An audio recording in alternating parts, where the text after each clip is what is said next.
Seminar kita pagi ini berjudul Penanganan Luka Akut dan Kronis pada Penyandang Disabilitas Fisik yang akan dibacakan oleh narasumber kita, dokter yang sangat berpengalaman di bidang penanganan luka, Dr. Adi Saputra Ramadinara, MSc.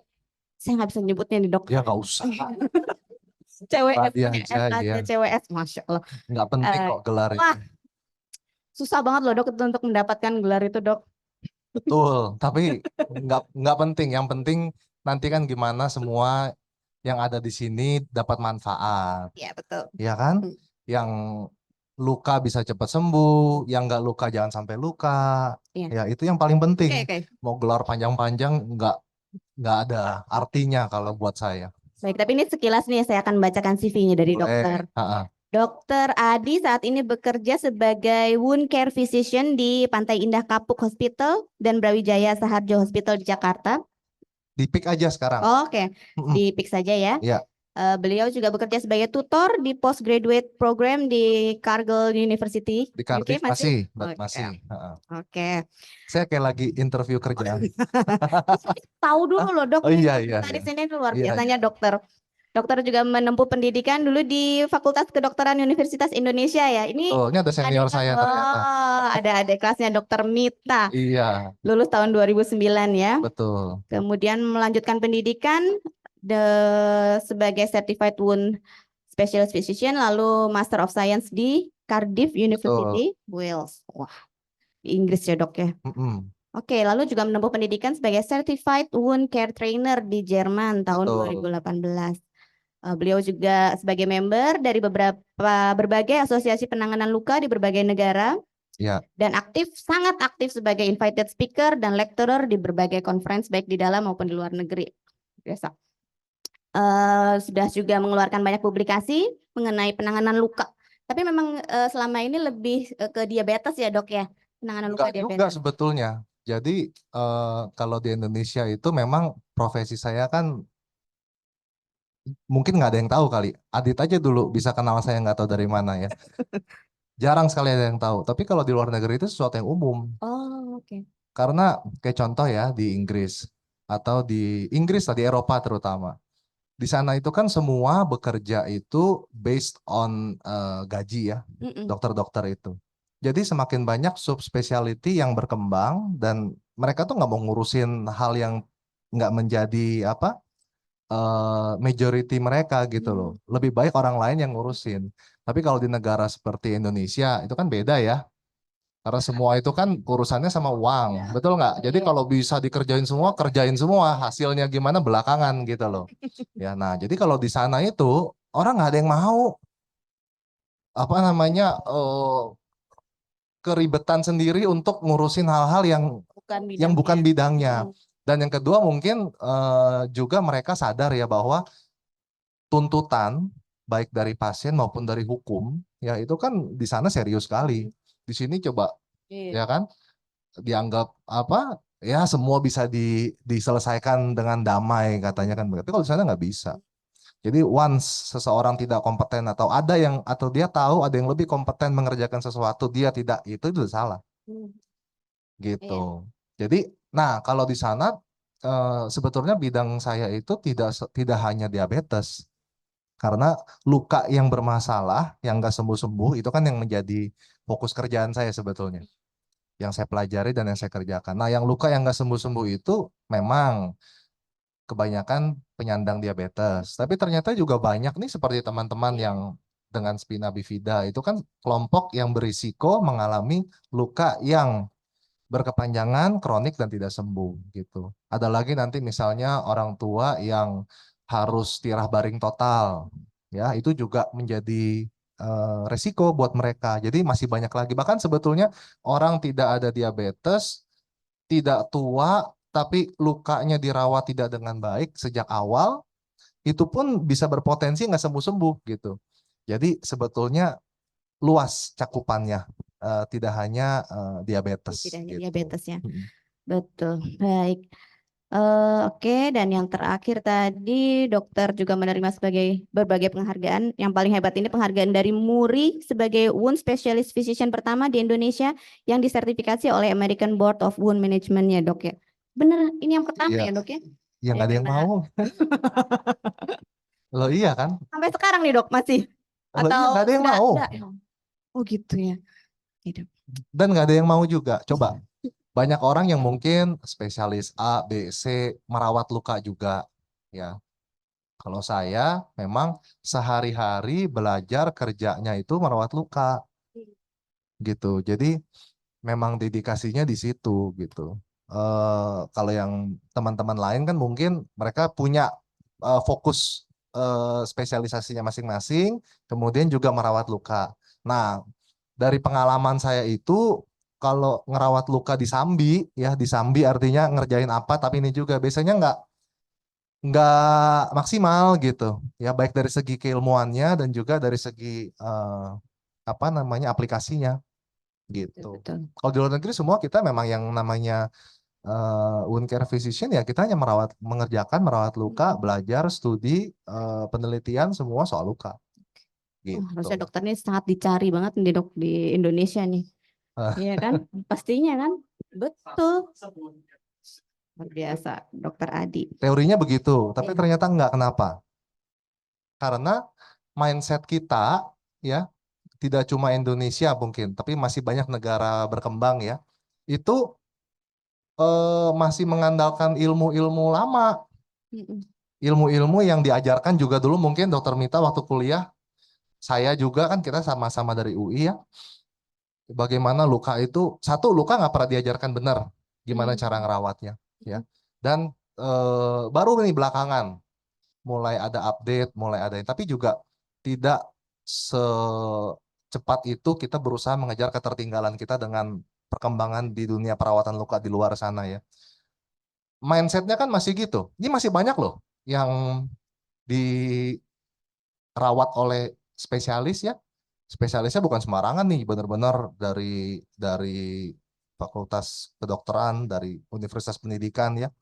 Masih pakai madu Nusantara, masih nggak? Ya kan? Oke. Masih pakai madu manuka yang dibeli di supermarket. Masih. Alasannya apa?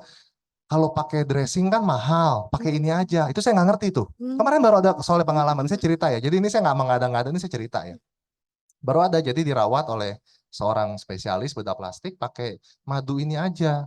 Kalau pakai dressing kan mahal, harus ganti 3 hari sekali pakai ini aja. Terus saya tanya sama pasiennya, ibu udah punya anak? Punya. Waktu dulu melahirkan ke dokter kandungan atau ke bidan apa? Bidan melahirkan atau gimana?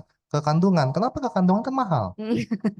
Zaman dulu itu Sama. orang Papua kalau mau melahirkan tinggal naik ke atas bukit, jongkok di bawah pohon, bayinya lahir loh.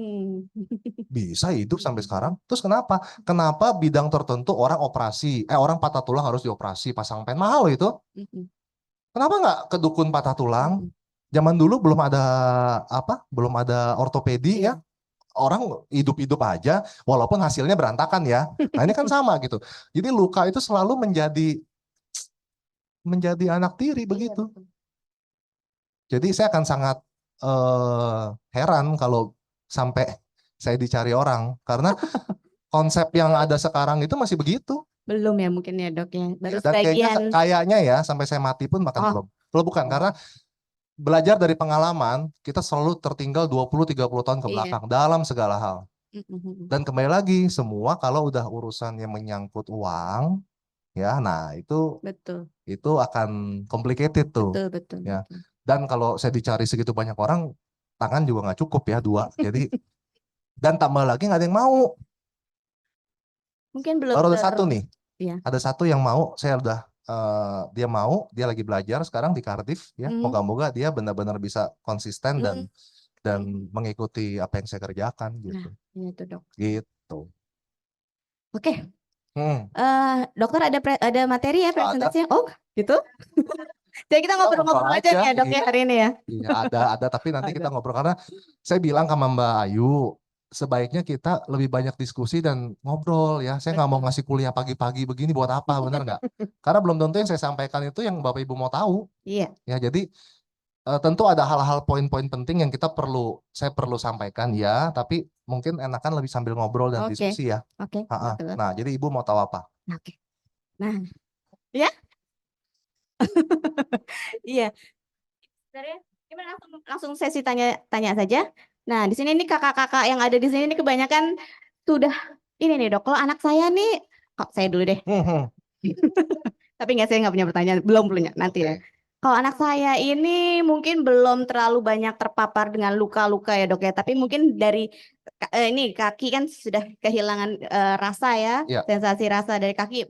Saya juga paling dulu pernah saya merasa berdosa banget, kakinya disemutin dok sampai udah berdarah-darah kayak gitu. Dan anaknya nggak nyadar sama sekali Ya. gitu ya. Dan itu tuh ya horor. Terus pernah juga kena roda gitu ya, roda itu swingnya juga ke beset parah gitu dan anaknya tidak sadar seperti itu. Itu serem banget ya dok ya sebenarnya. Betul. Tapi memang itu semua tidak ada kalau bagi saya saat itu tuh belum ada penanganan khusus banget sih dok. Saya masih ya biasa aja gitu menanganinya. Tapi saya takutnya nanti ke depannya gitu ya ada hal-hal yang masih harus kita perhatikan gitu dalam penanganan luka-luka yang seperti itu sifatnya akut berarti ya dok ya yang hanya. Nah ini sekarang mungkin Ya. dijelaskan dulu mungkin Itu dok juga ya. harus diluruskan. Nah Ini itu akut dan ada kronis. istilah luka akut dan luka kronik. Nah ya. Ya, apa sih itu sebetulnya? Mm-mm. Ya, gini. Luka itu kan menyembuh lewat proses. Ya. Ya, kalau di kedokteran itu kita tahu bahwa kalau terjadi luka, ya artinya struktur kulit itu rusak, ya sehingga fungsi kulit yang banyak itu sebagai proteksi, menjaga kelembapan dan sebagainya itu hilang. Ya. Tubuh akan berusaha untuk memperbaiki. Nah, memperbaikinya itu kan lewat tahapan. Nah, pertama-tama yang terjadi adalah kalau luka pasti kan berdarah, ya. Ya. Tubuh akan berusaha menghentikan pendarahan. Itu dulu nomor satu. Itu biasanya kurang dari 1-2 jam itu harus udah beres itu. Mm. Kalau itu lebih dari lama dari itu artinya ada masalah, Mm. ya. Setelah pendarahannya berhenti, saat luka pasti akan ada bakteri dan jaringan yang rusak, ya. Namanya juga kan ada luka. Setelah itu tubuh akan berusaha untuk melawan bakteri tersebut, ya, melawan infeksi itu dan juga membersihkan sisa-sisa jaringan yang mati. Mm. Nah, itu tahapan kedua. Setelah itu beres, baru tubuh berusaha membentuk kembali jaringan yang rusak, Ya. menggantikan dengan yang baru sampai dia nutup dan sembuh gitu. Ya, terakhir baru ada proses remodeling namanya. Jadi jaringan yang baru terbentuk itu walaupun kulit sudah nutup, masih terus dia akan berproses supaya lebih kuat dan lebih menyerupai jaringan semula. Walaupun kekuatannya nggak akan bisa 100% sama. Nah, itu ada tahapan. Nah, luka yang disebut akut apabila proses itu berjalan secara fisiologis dan normal. Oke. Artinya kalau misalnya fase inflamasi atau saat tubuh berusaha melawan bakteri dan sebagainya, itu rata-rata umumnya 3 hari udah beres. Kalau dia di dalam time frame itu, ya kemudian lanjut ke fase berikutnya sampai sembuh, itu luka akut. Biasanya terjadi pada individu normal yang sehat-sehat nih, kemudian ada trauma, ya, mau trauma karena sayatan, irisan, maupun panas ya, luka bakar, kesiram air panas. Nah itu kan terjadi luka, proses itu terjadi. Nah biasanya itu akan menjadi luka akut. Nah kalau salah satu tahapannya itu dia melambat atau dia stuck di salah satu fase tertentu, itu yang disebut luka kronik. Oke. Nah contohnya misalnya penyandang diabetes. Penyandang diabetes itu biasanya lukanya sulit sembuh, salah satunya karena teori yang sekarang itu lukanya itu terus-menerus inflamasi, meradang terus nggak beres-beres. Ya, jadi setelah pendarahannya berhenti, lukanya itu meradang, itu nggak kelar-kelar tuh, stuck aja di situ. Makanya lukanya nggak sembuh-sembuh menjadi luka kronik. Oke. Ya, jadi itu bukan masalah lama atau Nah, memang implikasinya adalah waktu. Luka yang lama sembuh pasti kronik. Tapi belum tentu luka kronik sembuhnya lama. Gimana? Nah, pagi-pagi mikir dulu.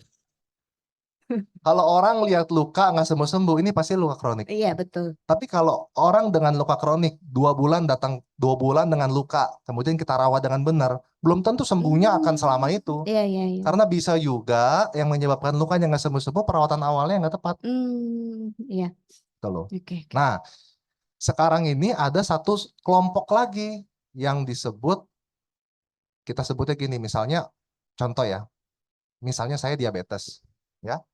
Kemudian saya mengalami luka. Lukanya kan baru nih. Secara teori sih sembuhnya harusnya nggak lama kalau saya udah tahu dan saya langsung rawat. Ya. Tapi rupanya orang-orang seperti saya yang punya faktor resiko dan mengalami luka itu sebenarnya beresiko mengalami luka kronik. Nah, itu yang disebut, kita sebut di sini ini acute on chronic wound. Luka akut pada individu yang berpotensi akan mengalami luka kronik. Nah, teman-teman dengan faktor risiko seperti kelompok spina bifida itu sama. Sama dalam arti, walaupun ada luka baru, langsung kita tangani. Nah, kalau penanganan yang nggak tepat, berpotensi menjadi kronik karena ada komorbid atau ada penyakit dasar yang seperti itu, gitu loh. Nah, Oke. itu makanya yang harus diperhatikan dari awal. Ya. Nah, tadi kan Ibu bilang soal karena sudah tidak berasa, Mm-mm. kemudian jadi rawan luka gitu ya. Iya. Nah, sama seperti penyandang diabetes. Penyandang diabetes itu ya yang mengalami kerusakan saraf ya, mereka Ya. baal tuh kakinya Mm. sama. Mereka itu sudah kehilangan alarm awal Betul. saat dia misalnya kebentur, kena trauma dan Iya. sebagainya. Nah, saya selalu bilang karena alarmnya sudah nggak berfungsi, sensasinya sudah nggak ada, harus digantikan dengan mata, Mm. ya kan? Mm-mm. Jadi biar bagaimanapun pencegahan itu yang paling penting, Bu. Iya, betul. Ya karena kalau sudah sampai luka ya PR tetap. Iya, iya. Ya kan kita harus ngobatin gini gue no repot. Betul. Tapi pencegahan itu penting, makanya digantikan dengan mata. Periksa yang rutin setiap hari Iya, iya. ada apa Mm. supaya kalau sampai ada sesuatu cepat ketahuan dari Mm-mm. awal gitu. Memang ya dicegah begitu dengan ya dengan mata Harus diperiksa pakai mata. aja ya, Dok ya. Yes, harus pakai mata. Sering juga kadang-kadang nih yang sudah nggak berasa mati rasa kan, sesimpel ngerendam kaki di air panas. Aduh. Iya, Ya, iya, iya. itu juga Mm-mm. jangan pernah percaya, kita harus tes sendiri Oh atau iya, minta iya. orang tesin Oh, dengan tangan iya, gitu. iya. Kalau nggak melepuh semua. Mm-mm.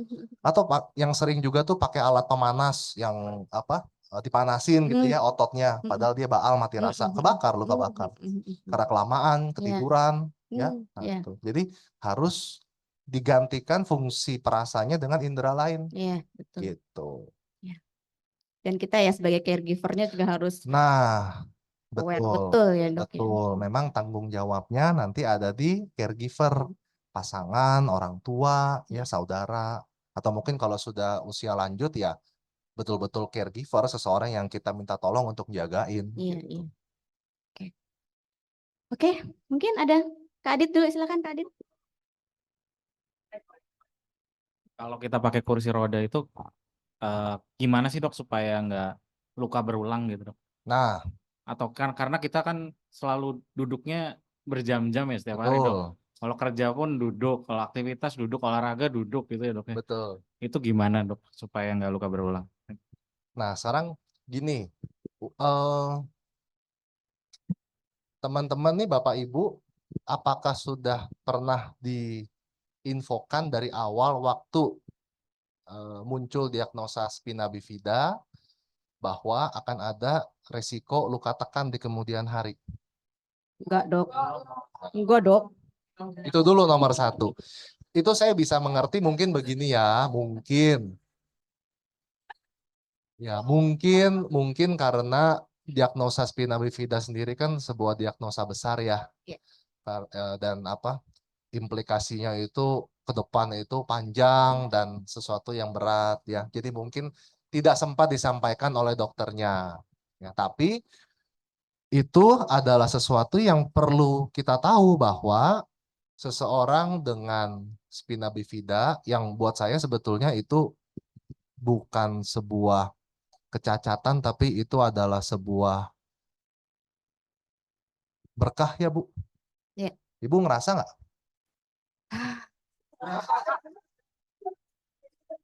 Yes. Ya, Betul. jangan pernah menganggap itu adalah sebuah kecacatan. Ya Bu, karena semua itu pasti ada maksudnya. Ya, Betul, betul. nah, tapi yang perlu kita tahu tentu kan ini ada PR tambahan nih. PR tambahannya adalah karena sarafnya rusak, berarti kita harus betul-betul ekstra hati-hati. Ekstra hati-hatinya di mana? Di resiko luka tekan dulu nomor satu. Nah, sekarang kita ngobrolin soal itu dulu ya. Luka tekan itu, jadi orang dulu kan, atau masih sih sebenarnya sekarang bilangnya dekubitus ya. Iya, masih. Nah, dekubitus itu sebetulnya sudah bukan istilah yang tepat lagi ya. Kita sebut sekarang kalau di Google, di international consensus itu kita bilang sekarang pressure injury atau Oke. luka tekan. Ya, nah, tahu nggak kenapa seseorang dengan spina bifida itu bisa mengalami luka tekan? Apakah luka tekan hanya karena tekanan? Nah, coba. Nah, Mbak Ayu kayaknya bisa jelasin. Ini kan, nah, ayo Mbak. Yes. Ya, ya. Kenapa? Oh, HP ya. Oke, nah itu bagus ya poinnya. Jadi luka tekan itu bukan hanya karena tekanan. Ya, ini saya mau, nah ini udah muncul. Oke, jadi pertama-tama tentu luka tekan karena tekanan sesuai namanya. Ya, jadi karena kan struktur anatomi kita itu kan dari kulit, di bawah kulit itu ada jaringan di bawah kulit, lemak, kemudian otot dan tulang. Ya, nah kalau seseorang mengalami tekanan di satu titik tertentu di atas tonjolan tulang, ya di atas tonjolan tulang. Jadi yang namanya luka tekan itu luka-luka akibat tekanan di atas tonjolan tulang. Kalau bukan di atas tonjolan tulang, namanya bukan luka tekan. Itu dulu nomor satu. Ya, terus sering tuh di belakang, misalnya di pantat nih, yang bukan di atas tulang duduk ya, merah-merah gitu. Orang bilang luka tekan, belum tentu. Bisa juga karena dia lembab, karena iritasi dari apa pipisnya segala macam gitu. Jadi per definisi luka tekan itu harus di atas tonjolan tulang dan terbukti akibat tekanan atau individu tersebut beresiko memang mengalami tekanan yang prolong, yang memanjang. Itu dulu nomor satu. Nah, yang terjadi itu apa? Kalau dan semua terjadi itu tonjolan tulang nih kalau kita berbaring misalnya ini banyak ya, mulai dari belakang kepala ya. Jadi luka tekan tuh bisa dari kepala sampai tumit. Bukan hanya tulang ekor atau tulang duduk. Semua tonjolan tulang yang berkontak dengan permukaan saat seseorang tuh posisinya nggak bergerak, nah itu berpotensi mengalami luka tekan. Ya. Nah, apa yang terjadi kalau seseorang posisinya nggak bergerak tuh, kayak misalnya Adit duduk begitu nih, kayak Adit duduk kayak tadi, ya, selonjoran begini, ada dua resiko yang dialami. Satu tentu luka tekan, ya, karena ada tekanan terus-menerus yang mengakibatkan pembuluh darahnya lama-lama kegencet. Nah, kalau pembuluh darahnya mati, sehingga jaringan di dalam itu mulai mati, kekurangan darah sehingga mati, ya, jauh sebelum di kulit itu muncul sesuatu. Jadi kalau seseorang lihat di kulitnya sudah mulai merah, dan merahnya itu khas ya, sebelum luka nih ya, merah dulu, tapi merahnya itu kalau kita pencet, nggak hilang merahnya. Bapak Ibu kalau pernah biduran tahu? Ya, atau gigit nyamuk. Kalau orang gigit nyamuk kan merah juga, tapi kalau dipencet hilang kan, jadi putih kan, diangkat hilang, merah lagi. Nah, itu berbeda dengan ini. Luka tekan derajat 1 itu ada kemerahan di atas, di kulit di atas tonjolan tulang yang kalau dipencet merahnya nggak hilang. Nah, kalau sudah sampai di situ itu sudah mengalami luka tekan karena di dalam, di balik kulitnya sudah terjadi proses ini.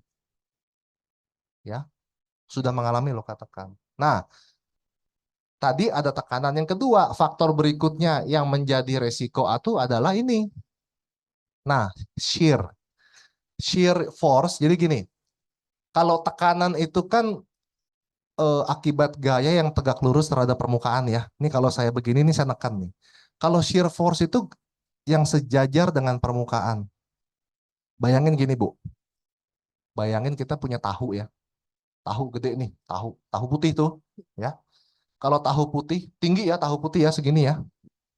Kalau bagian atasnya saya dorong, bawahnya kan masih nempel, Ya. tapi atasnya doyong kan. Iya betul. Nah, itu shear force tuh. Hmm. Ya, doyong tuh tahunya. Oke? Nah, permasalahannya kalau tahu putih itu kan satu tahu ini sama semua, Ya. isinya tahu. Tapi bayangin kalau setebal ini adalah jaringan tubuh kita. Paling bawahnya ada kulit, kemudian ada lemaknya, ada ototnya, ya. Kalau saya dorong, ini kan karena beda-beda, gerakannya juga beda-beda. Iya. Jadi dia bentuknya tidak doyongnya seperti di gambar begini rata, tapi doyongnya itu akan nih begini. Hmm. Bener nggak? Ada yang gampang ke doyong, ada yang masih diem. Ya, Bayang nggak, Bu? ya, ya. Nah, kalau itu yang terjadi saat kita, kalau Adit tadi begini, glosor duduknya begini, kulitnya akan nempel ya. Tapi lemak dan sebagainya tuh merosot kan? Betul nggak? Akan ada tarikan kulit lemak dengan kulitnya begini set gitu. Nah, itu menyebabkan sering banget tuh orang-orang dengan luka tekan yang akibat duduk yang seperti ini atau tiduran yang apa posisi kepalanya agak tinggi, itu bolongnya itu masuk ke dalam gitu. Jadi karena ada tarikan, Ibu bayangin gini Bu, jadi kalau apa namanya, kenapa? Kebayang nggak? Tapi kan pakai baju ya, Dok. Oh, betul. Tetap bisa gitu ya. Justru baju itu menyebabkan kulitnya dia karena ada gesekan, jadi ada friksi, sehingga kulitnya kan stay, diem di permukaan. Tapi organ dalamnya kan glosor Bu, karena gravitasi. Iya. Sehingga ada tarikan begini, ya kan, antara organ dalam dengan kulit, sehingga lemaknya pada mati tuh. Sehingga orang-orang yang luka tekan seperti itu biasanya bolongnya itu bukan cuma bolong kayak terowongan, tapi juga ada bolong di bawah kulit. Aduh. Yang disebut undermining tuh. Nah, itu faktor kedua, ya, shear. Yang ketiga adalah gesekan. Dok, tadi kalau yang shear tadi kalau kalau itu berpengaruh dari lemak juga nggak, Dok? Kalau misalkan anaknya kurus-kurus gitu, lebih berkurang nggak, Dok, risiko itu? Jadi faktor risiko luka tekan itu adalah kombinasi dari ketiga itu. Tekanan, shear, dan friction. Salah satu dari itu bisa menyebabkan luka tekan, ya. Tapi tentu biasanya individu yang lebih gemuk, yang lemaknya tebel, apalagi posisinya sering banget, ya, tiduran kepalanya diangkat begini, ya. Ibu bayangin kalau tidur posisi kepala 45 derajat nih, ya kan? Itu kan otomatis organ dalam kita yang di balik kulit itu pasti turun tuh Bu, Melorot glosor. ya, Dok ya. Iya, ya. Ya, karena pengaruh gravitasi. Kalau nggak ada ininya, kalau nggak ada gesekan pun kita kan merosot kan badan kita. Tapi karena ada spray, ada sebagainya, ada baju, ada gesekan, sehingga kita tetap diem. Iya. Tapi kan bagian dalamnya itu turun ke bawah, jadi delayet begitu loh Bu. Nah, itu menyebabkan nanti luka di dalam. Jadi nomor satu yang perlu tahu adalah 3 faktor itu, satu lagi gesekan ya tentu ya. Kalau kita mindahin mobilisasinya diseret, ya, ya pasti ada luka di kulit. Ya, kalau di atas tonjolan tulang plus tekanan plus shear ya jadinya luka tekan yang serius gitu. Jadi 3 itu kombinasinya. Kita perlu tahu. Nah, berkaitan dengan tekanan berkaitan dengan gesekan itu yang sering kali orang lupa itu spray. Di rumah sakit sering tuh. Pernah nggak masuk rumah sakit, spraynya pas-pasan, di ujung tuh diikat, jadi dia bentuknya begini nih, spraynya. Iya. Nah, itu tumit taruh di situ, di atas spray yang tegang begitu. Diamin aja setengah jam, 40 menit, kalau orang yang nggak berasa ya. Ntar lagi juga merah. Iya. Gitu. Jadi hal sesimpel itu perlu kita perhatikan. Iya. Tadi Gitu, saya Bu. tuh agak heran sebenarnya pas ke Adit gitu ya. Ke Adit kan cukup. Oh, tadi Adit tanya apa ya? Saya belum jawab pertanyaan Adit. Betul. Nah, memang karena spinal bifida aktif juga, otomatis kan kita mengandalkan alat bantu. Nah, saya bilang sama Adit sebetulnya, saya tuh kok masih belum puas dengan kualitas alat bantu yang kita punya sekarang. Nggak tahu, mungkin nanti Dokter Mita kan rehab ya. Beliau bisa lebih karena desainnya itu dan materialnya itu masih jauh dari aman sebetulnya. Ya. Karena kalau kita tidak punya sensasi lagi, harus duduk lama, ya apalagi terus kita lupa lagi asik kerja, lupa nggak bangun, stretching, pindah posisi. Jadi merilis tekanan regularly gitu ya. Hmm, Kalau duduk tuh sebenarnya sarannya tuh nggak nyampe sejam, bahkan setengah jam kalau bisa bangun. oke. Bangun ya, diam sebentar biar, karena kan tadi ingat kalau kita duduk ketekan lama kan pembuluh darah kegencet tuh. Mm-mm. Ya, biar dia sempat ada waktu untuk dia istirahat dulu gitu. Kalau nggak luka. Even pakai bantal gitu juga nggak bisa ya? Bantal itu kan tidak menyebabkan tekanan hilang, Bu. Oke. Betul nggak? Iya, iya. Saat ada bantal tetap aja ada tekanan, ya kan? Nah, kalau soal tidur nih yang menarik. Kalau tidur kan katanya harus miring-miring ya kan? Mm-mm. Miring-miringnya berapa lama sekali? Nggak usah ya. Hah? Suka dibilangin nggak? Atau pernah nggak misalnya ngalamin, oh luka nih, kemudian dirawat, yang kata orang dekubitus di tulang ekor gitu. Kemudian kan harus miring-miring ya. Berapa lama sekali? 2 jam.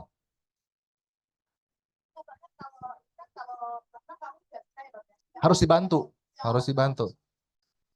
Betul. Oh, kalau ketekan masih berasa kalau telentang masih berasa sakit. Ah, oke. Masih bagus tuh kalau begitu.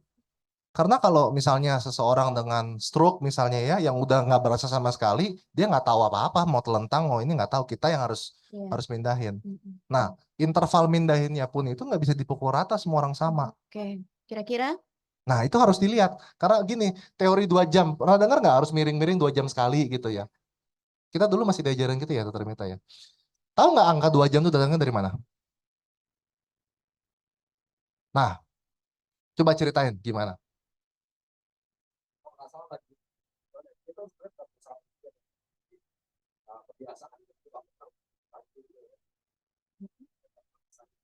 Jadi karena dia jadwal ronsennya per 2 jam, jadi dia buat tadi per jam. Jadi ini, nah, jadi Oh. nggak itu betul. Jadi waktu yang diperlukan, jadi zaman dulu itu ada perawat namanya Florence Nightingale, Hmm. ya. Dia itu yang bilang tuh, pokoknya kalau pasien sampai mengalami luka tekan, itu yang salah kita perawat, Mm-mm. ya, atau orang kesehatan, karena kita yang membiarkan itu terjadi, ya. Nah, zaman dulu itu waktu yang dia perlukan untuk muter satu pasien, muter ke semua keliling sampai balik ke pasien yang sama itu 2 jam. Oh.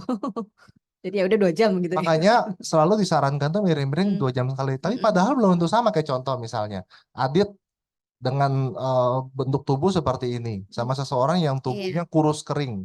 Belum tentu waktu yang diperlukan sama. Jadi kita perlu lihat dan kita perlu atur waktu sendiri gitu.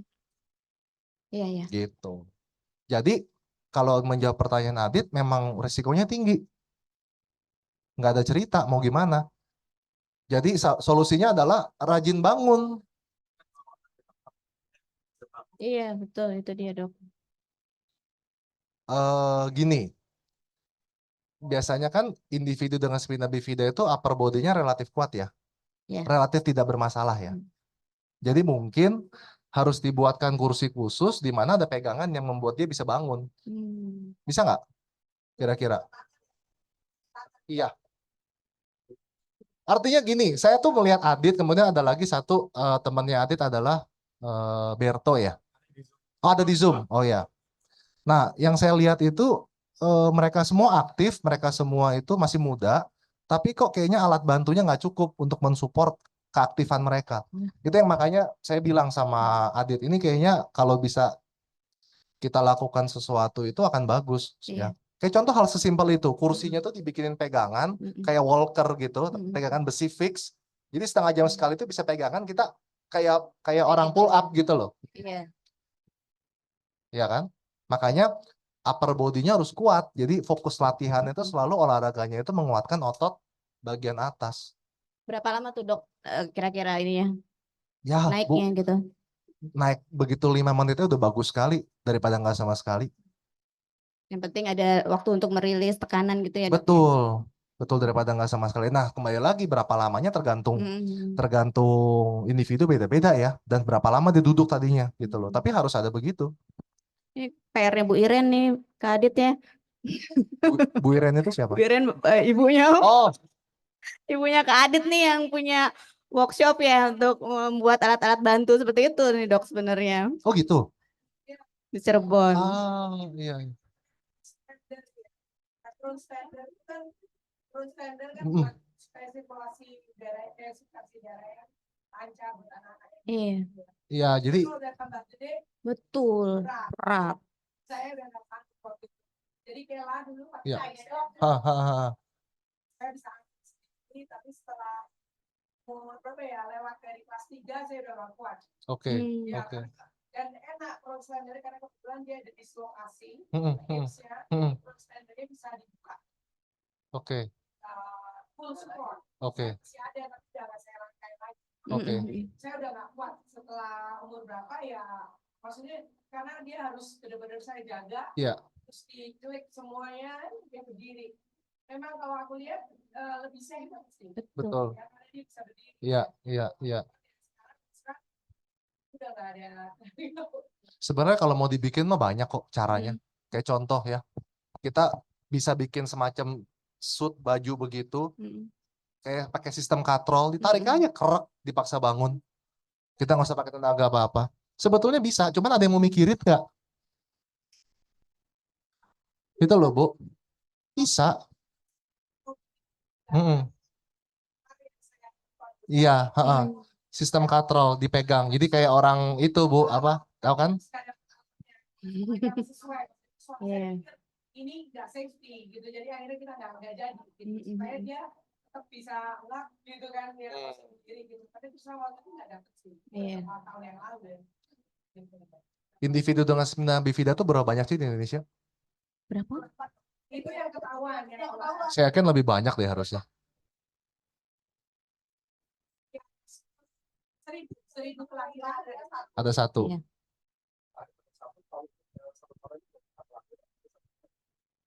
Banyak sebenarnya. Harusnya banyak kan? Banyak. banyak yang nggak ketahuan. Nah, ini kan banyak, ternyata banyak, ada dokter rehab, ya, ada dokter juga. Nah, itu sebetulnya kita harus do something sih. Ya, Ayo dok. iya kan? Enak ada rehab karena rehab medik itu yang bisa lebih, tentu nanti yang bikin gitu biasanya biomekanik, biomedical engineering ya. Hmm. Yang bikin begitu. Tapi itu sebetulnya alat pertukangan biasa kok. Fisika semuanya itu. Mm-mm.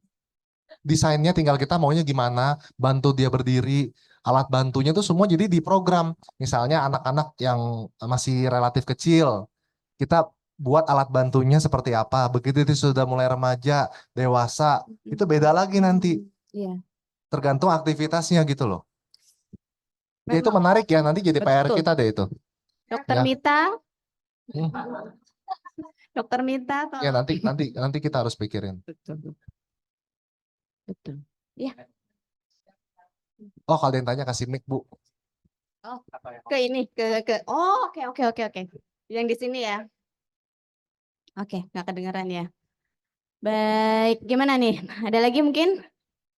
Tadinya tuh saya tuh bingung tadinya ya dok ya kan dok, karena kalau dengar Kak Adit sakit yaitu dekubitus kayak gitu saya pikir kan Kak Adit aja berdiri ya bisa berdiri bisa nggak sepanjang waktu full di kursi roda sementara anak saya tuh di kursi roda full kayak gitu tuh kayak apa gitu. Nah tapi sekarang ya seperti itu dok. Jadi apakah itu nanti anak saya kalau misalkan tetap di kursi roda full kayak gini nanti pada usia sekian nanti juga akan seperti itu gitu ya dok ya? Karena kan begini, Bu.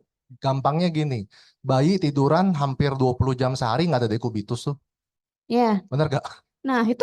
Ya kan? Kenapa? Ya satu memang dia enteng sekali. Oh ya. Tekanannya hampir nggak berasa gitu loh. Dan yang kedua kan struktur kulit, lemaknya semua itu kan masih firm. Ya, gizinya pun bayi itu kan seharusnya yang paling bagus tuh optimal kan. Iya. Tapi semakin kita besar, berat semakin nambah, kemudian hal-hal itu menyebabkan resikonya pun bertambah kalau kita terus-menerus di posisi yang sama. Oke. Gitu loh. Ya. Iya. Kalau nggak ada yang nanya, sekarang saya nanya deh. Biasanya kalau luka-luka begitu diapain? Oke, ke dokter. Kalau ke dokter diapain? Saya mau tahu. Ya, dibersihkan. Terus? Oke, terus sebelum pulang ditutup nggak lukanya? Ditutup. Ditutup pakai apa?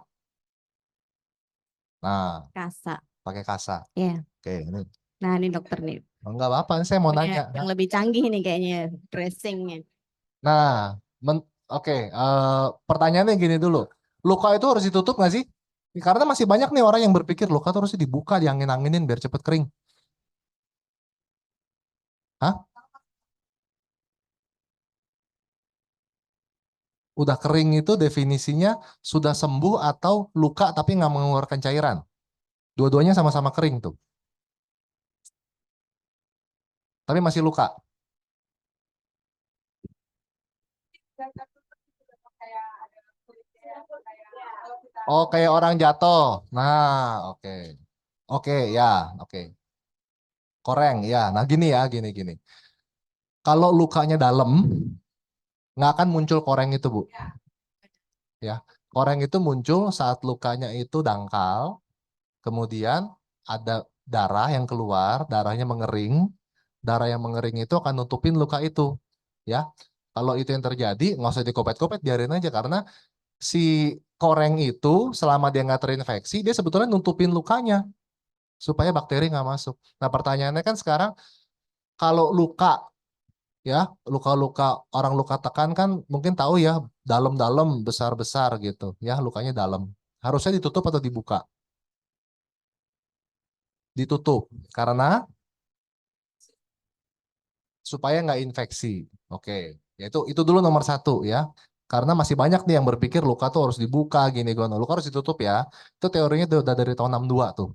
Ya, sudah dibuktikan bahwa kalau luka ditutup sembuhnya akan lebih cepat.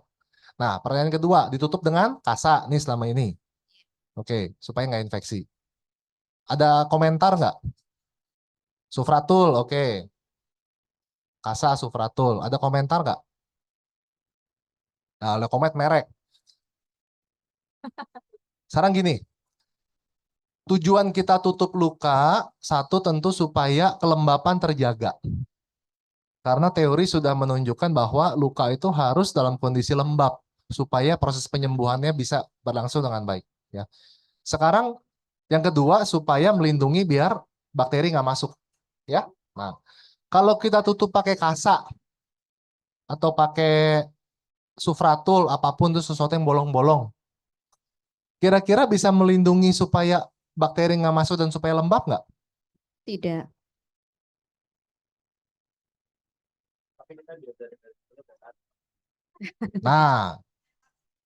Nah, oke, itu nanti bagian cara membersihkan luka tuh ya, itu nanti saya akan singgung. Tapi soal nutup dulu nih,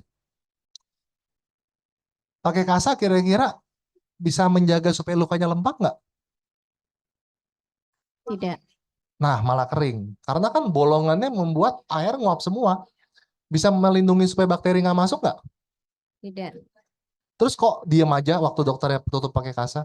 Kadang kan ada yang pakai itu juga ya dok, yang pakai apa sih, yang plastik-plastik itu, Oke, yang itu ya. Tegaderm atau Ya, Tegaderm. oke, ya itu masih mendingan. Oke. Ya, intinya kalau tutup dengan kasato, kemudian diganti misalnya setiap hari gitu, ya udah keburu kering dulu, Hmm. ya lukanya itu kan nggak bagus. Ya, dan lukanya kasato itu nggak bisa menjaga supaya lukanya nggak terinfeksi. Itu sudah ada penelitiannya tuh, tahu nggak? Berapa lapis kasa yang bakteri bisa tembus? Kita kalau ngeliat kasa kan bolong tuh, bisa tembus kan, kelihatan kan? Kalau kasa ditumpuk, kira-kira berapa lapis yang bakteri nggak bisa tembus? Banyak. Banyak. Itu nggak nyampe ratusan. Itu ada penelitiannya itu 64 lapis. Oh. Ya, jadi baru benar-benar bakteri nggak bisa tembus. Ya, sehingga kasa sebagai penutup luka itu nggak lagi menjadi nggak lagi tepat gitu ya. Hmm. Nah, terus soal betadin atau rifanol itu kan semua antiseptik ya untuk membersihkan luka. Sebetulnya gini, membersihkan luka itu tahapan pertama ya. Kalau kita luka pasti nomor satu dibersihin dulu ya. Nah, bersihin sebetulnya kuncinya adalah gunakan bahan yang aman buat jaringan kulit dan gunakan dalam volume yang cukup banyak. Karena tujuan kita membersihkan cairan itu tujuannya benar-benar untuk ngebilas, bukan untuk apa namanya, bukan untuk diperuntukkan sebagai pengobatan, bahan aktifnya diem di situ gitu loh. Hanya untuk ngebilas. Ya, nah betadine atau povidone iodine itu belakangan memang nggak lagi jadi pilihan ya karena banyak resiko alergi, kemudian dia itu cenderung beberapa report walaupun nggak semua bilang nggak cukup bagus untuk jaringan sehat, ya. Kemudian kerjanya itu sangat cepat, ya sangat cepat. Jadi begitu kita tuang, dia ngebunuh semua kuman betul, tapi kemudian residunya itu yang malah bisa bikin reaksi alergi dan sebagainya dan nggak ada efek proteksi jangka panjang gitu. Jadi lebih banyak apa efek negatifnya, ya makanya itu nggak disaranin. Betadine disarankan hanya untuk luka yang dalam dan kotor. Kain dalam dan kotor. Misalnya luka gigitan binatang, luka tusuk yang dalam, ya luka tembak yang dalam, nah itu kita bersihkan pakai itu. Tapi selebihnya sebetulnya NaCl biasa itu masih relatif lebih aman, asal jumlahnya banyak dan diberikan dalam tekanan yang besar, jadi disemprot, ya. Itu cara membersihkan luka. Nah setelah dibersihkan baru kita karena takut misalnya lukanya terinfeksi, harus ada obat khusus yang kita taruh setelah itu untuk mencegah supaya infeksinya nggak terjadi dan membunuh bakteri kalau ada. Itu di luar dari cairan pencuci luka gitu loh. Jadi cairan pencuci luka itu berhenti hanya cukup saat kita mencuci. That's it. Jadi cairan pencuci luka tadi NaCl tadi ya dok ya.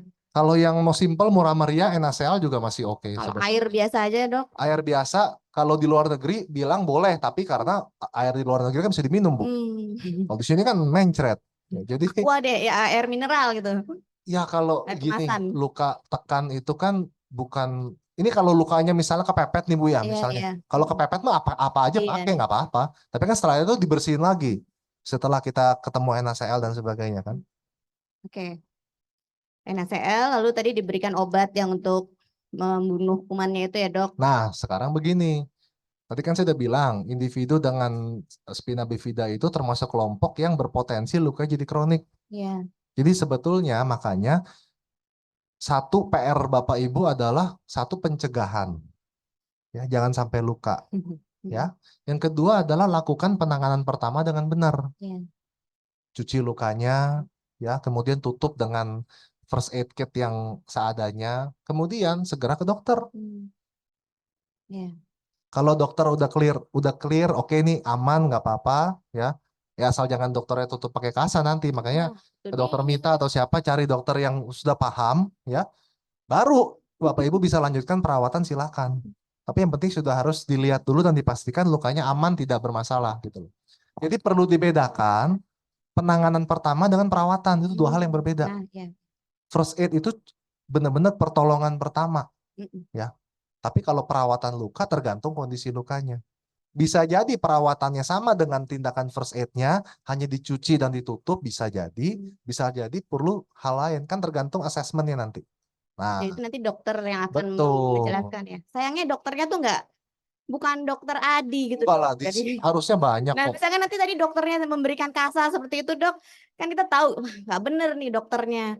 Seperti itu gimana dok? Kita masih harus Selama lukanya masih simpel tuh harusnya ditutup pakai, yang penting ditutup, ya. Luka simpel tuh misalnya gini, luka lecet, ya. Bukan luka tekan ya Bu ya. Karena kalau luka tekan itu nggak ada yang simpel. Luka tekan itu kalau cuma tutup pakai yang beli-beli di apotek gitu sih berantakan biasanya. Luka tekan tuh maksudnya sudah luka ya dok? Enggak, Sudah luka tekan adalah kelainan kulit, baik mulai dari merah merah doang tadi itu sampai sudah. luka bolong di atas tonjolan tulang. Kalau luka tekan tuh luka yang serius. Tapi kalau luka-luka simpel, kegaruk, lecet segala macam ya, umumnya sih dengan dibersihkan, dioleskan salep antibiotik ya, Salep karena luka akut antibiotik, ya. biasa ya, itu relatif aman sebetulnya. Ya, beda kalau luka tekan. Luka tekan itu baru, itu benar-benar harus dianggap serius. Walaupun cuma merah doang. Gitu. Oke, ini kita pertanyaan dari Zoom dulu dok. Ada banyak dok. Oh, ada banyak. Dokter, pertanyaan dari Mbak Rani dulu.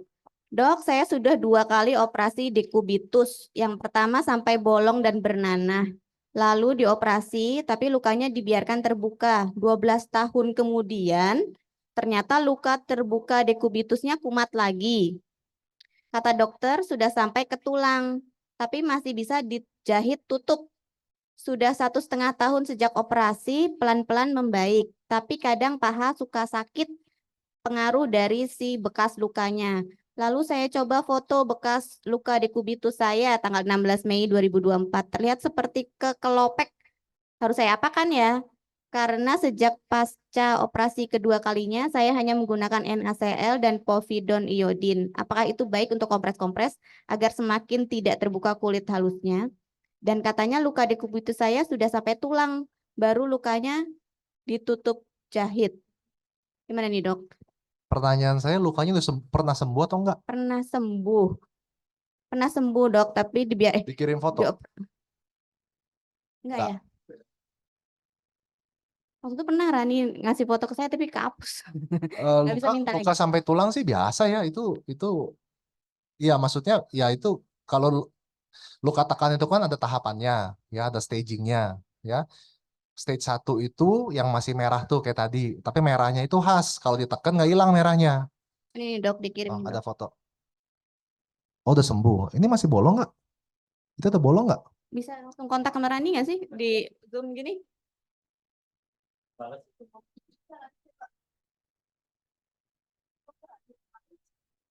Terkelopek. Ya itu bolong nggak? Kayaknya ini bolong.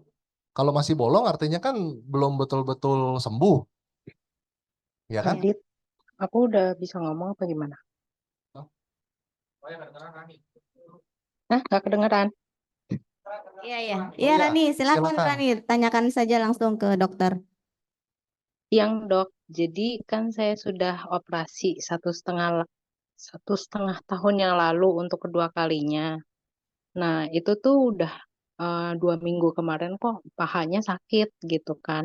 Terus cobalah untuk foto deh ngeflip gitu. Nah, pas lagi bersihin pup gitu kan, cebok gitu, itu dia tuh kayak kering-kering gitu kan. Nah, setelah coba foto kok kayak ada kekelopek. Sebenarnya nggak tahu sih itu kekelopek apa enggak karena kan itu bagian pantat ya, dok. Jadi makanya pas yang saya kasih foto di Mbak Indah itu, apakah itu kekelopek apa enggak gitu karena saya nggak bisa ngelihat dengan jelas sih dok gitu. Kalau seperti itu sebenarnya nggak ada bau atau apapun sih dok. Cuman Masih keluar kayak cairan kalau nggak lukanya? enggak, Kalau nggak keluar cairan, nggak ada apa-apa, dilihat itu kulit, berarti kan sudah nutup. ya. Oke. Tapi Nah, kayak pas, maaf, kalau lagi cebok itu kayak hah? kering gitu loh dok. Jadi kayak nih ini bukan sih kayak kalau orang habis operasi gitu kan Bekas bekas luka. kenapa? Ya, jadi bekas luka. Iya jadi bekas luka. Nah Hmm. kadang tuh kalau misalkan saya kan masih pakai diapers ya gitu kan. Ah, Kalau pagi itu pipis pagi itu dia lembek kayak ya kulit diistirahatkan gitu. Tapi kalau misalkan sudah seharian terus mandi sore gitu kan, hmm. kalau lagi cebok tuh dia kayak mengkeret gitu. Jadi kayak kadang bisa ini gitu kan. Makanya Ah, saya jaga-jaga sih gitu. oke. Bagian itu kalau ditekan lunak nggak? Kenapa? Bagian itu, bulatan itu kalau ditekan lunak nggak? Itu harus dicek tuh karena bisa jadi. Karena gini, Heeh. sebenarnya gini ya gini. Hal-hal begini kita harus harus lihat langsung, harus kita ini ya. Susah juga nih kita kayak begini. Tapi gampangnya coba itu bagian situ ditekan, lembek nggak? Kalau dia lembek kayak apa sih? eh nggak firm gitu ya, kulit yang di situ. Itu bisa jadi masih bolong itu. Ya, Agak bisa lihat. lembek sih tapi enggak apa ya lembut gitu loh kayak ini bayi jadi kayak bisa membal lagi gitu. Tapi kalau ya itu kalau sudah seharian dia mengkeret gitu loh. Ya Jadi kalau tekstur kalau kulitnya di bisa mengkeret dan bisa enggak, artinya kan saya curiga itu di balik itu bolong itu. Bolong oh jadi gitu masih ya. bisa ada cairan yang ngumpul di situ. Ya nggak tahu ya sekali lagi Iya, makanya nggak susahnya tahu nih ya. kalau apa kita begini kan Iya, tebak-tebak nih betul, harus susah. dilihat juga Iya. gitu. Terima Tinggalnya kasih. di mana ke dokter yang dulu ngoperasi aja? Ke saya tinggalnya di Duren Sawit, saya di Bunda Al ya. Di mana? Tapi Bunda Al ya, Bunda Al ya. Oh, Bunda Alia. iya, iya. Oh, Oh, iya, iya. Tapi kata dokternya kayak udahlah nggak apa-apa gitu, udahlah nggak usah pakai perban lagi gitu. Tapi kan karena saya misalkan ada kegiatan di gereja itu kan Ya, bangkunya keras. Jadi kalau ya. apapun yang kayaknya wah ini kayaknya bangkunya keras, itu saya Hmm, selalu pakai kasa gitu loh, 3 Oke, lapis gitu. Jadi oke. dan saya selalu bawa bantal. Jadi ya udah Ya, terserah mau dikira ambeien apa. iya, iya, iya. Iya, sebaiknya sih dicek ya. iya, ke dokter saja ya dok ya. Ya, Yang mau ini ke dokter susah mana ya. silahkan ya dicek supaya dipastikan itu benar sembuh atau enggak Iya. gitu. Gitu ya Mbak Rani ya. Oke, terima kasih. Oke, terima kasih Mbak Rani. Mungkin pertanyaan offline dulu ya yang di sini dulu. Ya, silakan Bu Ira. Oke, Dok, ini kebetulan sebetulnya nggak cuma aku yang ngalamin ya. Jadi anak-anak ini kan pakai alat bantu untuk BAB ya dok ya, pakai kolon terapi itu ya. Nah, aku sih aku ngalamin sendiri sama ada satu temanku, itu jadi kayak ada sedikit kayak ambeien gitu ya. Dia nggak sakit, nggak, dan dia masih bisa dimasukkan. Jadi aku udah pernah kontrol waktu itu. Tapi yang aku jadi pertanyaan adalah pada saat menggunakan pamper, diapers atau pakai napkins ya, karena kan perempuan ya. Jadi kan kalau ada pas period kan harus pakai ya. Kan sometimes dia akan batuk, nah itu kan suka keluar jegrek gitu ya. Dan itu kalau aku perhatikan, kalau sering pakai napkins, terutama pada saat menstruasi, itu agak bergesek kan jadinya ya. Jadi itu agak berdarah. Nah itu eh, uh, apa ya solusinya ya supaya mengurangi gitu ya. Karena terus terang kadang-kadang kalau kita sering bepergian atau ya terus terang aku nggak kalau jaraknya cukup dalam 3 jam aku bolak-balik aku nggak pakai India Pampers. Nah itu suka terjadi itu gitu loh. Nah kalau udah sering, apalagi kalau menstruasinya seminggu gitu, nah itu suka ada gitu ya. Tapi aku memang punya pernah dikasih salep lah sama dokternya memang khusus untuk area itu aman gitu ya. Tapi kan one day kan aku pakai lagi, gitu lagi. Nah sebaiknya gimana ya supaya nggak ada wound di daging ininya ya dan juga sekitar dubur ya biasanya begitu. Thank you dok. Makasih Bu. Jadi daging itu hemoroid bukan? Kayak Enggak sih, boleh dibilang enggak. Kata dokternya memang karena belum diapa-apain sih, belum diapa-apain. Terus terang belum diapa-apain. Karena waktu itu memang Tapi sudah dilihat. sudah. Hemoroid bukan? Iya sih katanya. Ah ya udah. Jadi harus diambil. Ya kalau memang mengganggu dan beresiko luka ya Ambil. ya itu kan hemoroid kan pembesaran vena Bu. Iya. Ya itu di treat supaya varises di situnya iya. itu harus operasi berarti dok. Mereka Treatnya macam-macam itu. sekarang. Ah, terus terang itu bukan kompetensi saya ya, tapi tindakan kan banyak Bu. Ada yang pakai laser, ada yang pakai clipping, ada yang pakai macam-macam tuh Bu. Itu bedah digestif yang mengerjakan biasanya. Tapi apa ya maksud tuh luka yang begitu itu bisa permanen ya? Bisa membuat Bisa berulang. ya Bisa karena kan ada gesekan. iya. Jadi solusinya hemoroidnya ditindakan dan jangan kegesek. Nah itu Nah, itu dia. luka. Nah, itu dia. Enggak duduk itu bisa nggak kegesek loh, Bu. Gesek itu kan kalau ada pergerakan sejajar permukaan, Bu. Ya, Ah, duduk aja bisa nggak kegesek. kejadiannya kadang-kadang kalau dia mesin atau apa Ah, Hmm. iya, iya. Mm-mm. Betul, gitu ya makanya itu kan betul. Tapi ya mungkin begitu, Bu. better gitu ya. Iya, kalau memang mengganggu dan berpotensi bermasalah, ya mungkin hemoroidnya perlu ada tindakan khusus. Lagi boleh? Boleh, boleh. Oke, anak-anak ini kan posisi tulangnya kan ada yang permanen beda ya. Terus terang anakku agak menekuk ke dalam ya. Itu gimana dengan apakah akan ada luka mengenai di organ dalamnya atau enggak? Karena ini udah bertahun-tahun kan, memang ya sudah seperti itu gitu. Jadi itu maksudku gini, apakah itu akan dalam jangka panjang, sekarang udah 27 tahun sih, jangka panjangnya nanti ke depan akan berpengaruh pada ya organ dalam ya gitu aja dok. Biasanya gimana dok untuk anak-anak ini source-nya itu kan ada sore gitu ya. Itu apakah ke dalam juga bisa dari tekanan si tulangnya itu? Oke. Mungkin ntar nih dokter Mita yang lebih pas kalau ngejawab soal ini ya. Tapi kalau yang saya tahu ntar dokter Mita bisa koreksi ya. Struktur tulang belakang kalau dia berubah bermasalah bisa ada tidak bikin luka ya Bu enggak. Enggak. Tapi mungkin fungsi-fungsi organ dalam misalnya paru Oke. ya, ekspansi paru segala macam mungkin akan berimpact ke situ. Iya. Tapi kalau luka di organ dalam ketekan tulang tuh enggak. Ya, ya. Jadi Nah, tapi oke. belakang kulit. Ya, pasti selama dia ada kontak dengan pergesekan dan gerakan dan ini ya, Karena orang normal itu kan posisinya itu kan lurus. dia begini Bu. Iya, Nah, kalau ibunya begini misalnya artinya posisi titik tekan yang beresiko itu bergeser tuh. Iya. Bukan lagi di tulang ekor Betul. tapi di punggung. Punggung, Ah, ya. itu yang perlu Di lumbalnya. Oke, Iya. terima kasih dok. gitu. Oke. Dokter apa-apa. Mita mungkin boleh dilurusin biar nggak keliru nanti ini informasinya. Bukan meluruskan sih, sudah benar tadi. Oh, udah benar, Ya. alhamdulillah. Jadi kalau pengaruh ke organ dalam memang yang paling utama paru, terutama kalau derajat kelengkungannya itu lebih dari 50 sampai 60 derajat gitu. Itu jadi perlu dikoreksi.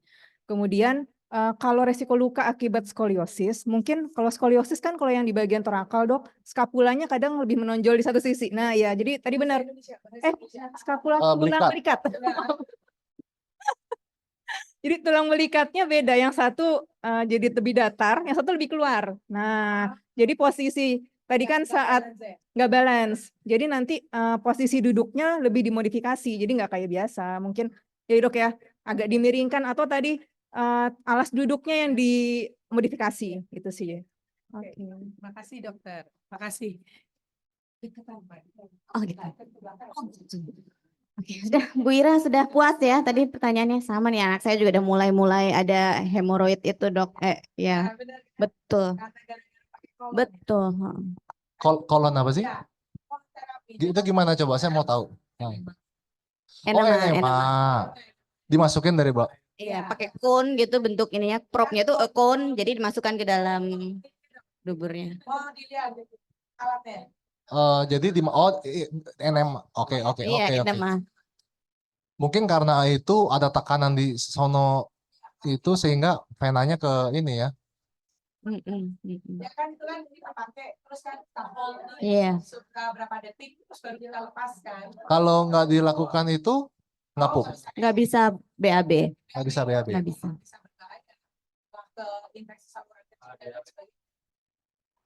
Kalau sampai ke tahap itu saya nggak tahu ya. Saya harus pelajari lagi nih ya.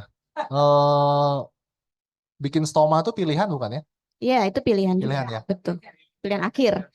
Iya, betul. Betul. Cuman kalau Jadi saya bertanya, haha. kalau bersama dari luar, total prefer enggak? Ya. Karena banyak pasien saya masih aktif dan begitu, dia buat stoma akhirnya. Ya, waktu juga terakhir si Irfan bilang, ayolah. Irfan. Pakai ini. Aku terus terang belum tega masukin ke ke user gitu ya. Terus aku bilang, aku ngomong aja, bukannya bikin cancer ya kalau itu gitu. Kan aku pernah dengar dari bilang no. Nah, kayak kalau kecuali memang kalau yang untuk stoma dipindah ke ininya ada kemungkinan. Tapi temanku kebetulan di luar negeri dia pakai dua-duanya jadi semua lewat user ya. Ya fine aja gitu loh. Karena memang dia udah ada hemorrhoid juga. Pindah ke dokternya. Jadi lewat sini. Sama pipis. Ya, biasanya pasien saya juga beberapa yang bukan spina bifida tapi masih muda, paralyzed begitu ya, bikin Betul. stoma. Iya. Betul, Betul. bikin stoma. Gitu. Pengen sih, tapi Saya sudah mempertimbangkan itu juga sebenarnya. Dan bikin stoma pun kan ada usia tertentu yang aman ya. Oh Ya dong, gitu. Oh, ada pasti usianya. Maksudnya ya kan? Oh, Bukan maksimum tapi malah minimum. minimum. Oh, Iya, betul. Kalau masih iya, betul. Semua harus dipertimbangkan sih, Bu. ya maksudku ya kayaknya kita senang banget ya way of in surgery itu senang banget gitu ya. Jadi kadang-kadang ya itu juga sih males juga gitu kan untuk menambah luka baru dan lain sebagainya karena aku ikut yang stoma grup yang di Facebook itu ya senang juga ya gitu loh. Ya, kalau mereka ada yang dan itu mereka orang Amerika semua ya, orang Amerika semua. Merah, gitu meradang gitu. Oh, Ada kan beberapa ada ya, gitu. resiko-resiko itu ya. Ya itu memang satu PR tambahan, cost tambahan sih Bu. Karena kan stoma bag, kemudian apa namanya krim-krimnya untuk mencegah Ya. luka di tepian stoma, perawatan stomanya, ya itu memang Mm-mm. Terus kalau untuk cuaca berpengaruh nggak untuk kayak gitu? Selama ini ya kan kita lembab. Di sini kan germnya beda sama yang di sini, right? ya. Ya. Bagus nggak sih kalau bikin stoma? Nah, aku belum pernah nanya nih. Karena aku pernah ini beda gitu. Kita humid kan, humid banget gitu loh. Indonesia itu kan kayak gini, germnya pasti beda sama. Tapi nggak ada masalah gitu. Cuaca dan kelembapan nanti berkaitan sama resiko terjadi luka-luka tekan pengaruh. Microclimate itu pengaruh, makanya saya selalu saranin jangan keringetan. Ya, betul. Tergantung. Malah kadang-kadang diapers itu untuk orang-orang, sebagian orang terlalu lembab, ya harus pakai bedak malah selangkangannya. Supaya nggak terlalu lembab. Ya tergantung. Tergantung. Nggak ada yang wings itu ya. Suka bergeser jadi pinggiran Iya. gitu. Iya. Nah itu krimnya sebaiknya yang kayak apa dong? Untuk mencegah iritasi. Jadi Iya, biasanya gesekan. problem di daerah situ kalau karena diapers ya, Mm-mm. bisa karena terlalu lembab atau terlalu kering. Sehingga bergesek dan luka. Kalau terlalu kering ya kasih pelembab. Ya, biasanya kita kasih Bepanthen misalnya. Bepanthen atau any kind of apa ya, Bepanthen. Aman ya. Tapi kalau daerah selangkangan misalnya terlalu lembab, kasih lotion mau tambah makin iya dong. Nah, itu harus diabsorb kelembapannya kan. Kayak bedak baby misalnya gitu loh. Boleh. Gitu. Jadi jangan semua merah-merah kasih pelembab, belum tentu. Iya, iya. Mm-mm. Merah tuh bisa karena jamur, bisa karena terlalu lembab. Gitu. Lotion, lotion custom. Mm. Mm-mm. Mm-mm. Kalendula. Kalendula. Kalendula. Gitu. Gitu ya, Bu. Oke. Mungkin pertanyaan dari belakang, mungkin Ibu, Bapak yang di belakang mungkin ada? Oke, online-nya udah banyak ya. Banyak, ya udah, dijawab cepat aja. Dirangkum aja. Ada yang sama nggak? Ini ada ya tadi yang pertanyaan diaper rash, ya sudah diberi zinc, gentamicin, mupirocin salep sudah tidak ada perubahan selama 4 bulan. Tadi ya seperti kalau diaper rash itu prinsipnya gimana dok? Tadi mungkin. Ya itu zinc itu kan nggak ada urusan sama zinc diminum iya, tapi kalau zinc topikal itu teorinya kayaknya sekarang nggak proven deh. Oh, Ya. oke. Untuk luka gitu. Banyak tuh yang masih pakai zinc begitu. Kalau diminum iya, karena kan salah satu kofaktor enzim untuk penyembuhan luka perlu zinc. Ya, tapi kan nggak kalau main problemnya nggak diobatin, kasih zinc sekarung juga nggak selesai juga masalahnya kan. Kalau dulu saya mah diaper rash itu ya paling anaknya sering kering gitu, diangin-anginin gitu aja Iya, kan diaper rash kan sebenarnya karena ya. lembab Iya kan. betul, Berarti prinsipnya harus seperti itu. dikeringin kan, Iya. kasih bedak dan sebagainya. Iya. Iya, oke. Ya seperti itu. Terus pertanyaan lagi dari Julcan ini ibu bapak ya? Oh ibu Julcan. Ibu saya umur 70-an, luka kronis sudah 2 tahunan, belum sembuh, tidak ada diabetes. Ini cara handle-nya gimana? Apakah putih-putihnya jamur? Ah, itu vena tuh. Oh, ini vena. Ya, venanya bermasalah. Tidak ada diabetes. Iya. Oke. Coba Apakah tanya, itu kaki putihnya sering jamur? bengkak nggak? Jalan nggak ibunya? Ya Gimana? panjang makanya. Oke, Tapi kalau iya. ngeliat begitu, kayaknya venanya ada masalah. Venanya ada masalah. Jalan, coba tanya, sore suka bengkak nggak? Digantung kempes kakinya. Kalau pagi bangun tidur kempes, nanti sore-sore bengkak. Hah? Masa? Kalau lihat dari gambarnya sih, 2 tahun nggak sembuh, bentukan begitu, kayaknya vena. Bukan DVT, venous leg ulcer. Baru 2 tahun, pasien saya rekor pasien tertua saya terlama ya, 17 tahun. Oh. Begitu nggak sembuh-sembuh, ya alhamdulillah Bu, sembuh. Karena kan Gini loh, kita harus tahu dulu nih masalahnya apa. Nah ini, saya mau kasih lihat ini ya. Nih, Identify dulu ya. nah nomor satu kalau ketemu pasien dengan luka kronik itu, ini kenapa? Itu dulu nomor satu. Urusan lukanya mah belakangan. Mm-mm. Ini kenapa? Kira-kira itu yang perlu kita cek, ya. Setelah itu, misalnya kalau kasusnya pada kelompok seperti spina bifida, kadang-kadang nih lukanya nggak sembuh-sembuh bisa juga karena walaupun perawatan udah bagus ya, karena kalau sore nggak bengkak. Hmm. Hmm. Oh, tidak bengkak dan bisa jalan. Ya nih, saya jelasin ini dulu. Apa namanya? Untuk kelompok-kelompok kayak misalnya penyandang spina bifida ya, itu seringkali faktor keluarga itu dan support system itu penting. Karena kadang-kadang luka udah kita rawat baik ya, tapi nggak sembuh-sembuh karena problemnya ada di caregiver. Itu sering tuh ya. Nah, setelah itu kita analisa baru kita fokus ke lukanya. Tidak semua luka itu bisa sembuh loh. Ada luka-luka yang kalau luka tekan sih umumnya harus bisa sembuh ya. Tapi ada luka-luka yang memang kita nggak bisa, goalnya bukan sembuh, tapi kita maintain aja supaya kualitas hidupnya baik. Quality of life-nya baik gitu. Misalnya orang-orang yang sudah end stage cancer tuh Bu, ya. Iya. Goal kita bukan sembuh lagi Iya, iya. ya. Jadi itu pun harus dengan bijak kita pilah. Baru kita ngomongin lukanya gitu. Ya, kalau luka tadi kan banyak teman-teman yang tahu sudah harus digunting, dibersihkan, dioperasi. Itu hanya satu tahap dari serangkaian apa yang kita rawat. Ya, jadi seorang dokter bedah bisa melakukan diberi demam dengan baik, ya, ngebuang jaringan mati. Tapi kalau setelah itu tidak diikuti dengan proses yang baik, jadi percuma tindakannya, mati juga selanjutnya gitu loh, gitu. Nah itu yang kita lakukan. Nah tadi mungkin sebaiknya coba deh cek ke dokter aja tuh pasien yang tadi. Iya. Kalau 2 tahun nggak sembuh-sembuh, kalau penasaran mau sembuh, coba kita lihat. Selanjutnya dari Mbak Maria, anggota Spina Bifida juga dok. Mau tanya untuk luka tekan yang tadi timbulnya baru di dalam, luka tekan yang tadi timbulnya baru di dalam atau bolong di dalam dan belum timbul atau kelihatan di permukaan, apakah beda dengan abses? Beda. Oke. Abses itu adalah rongga abnormal berisi cairan, biasanya nanah, yang terjadi akibat proses infeksi. Jadi ada nanah ngumpul, ya, jadi abses tuh, Oh. meradang, beda.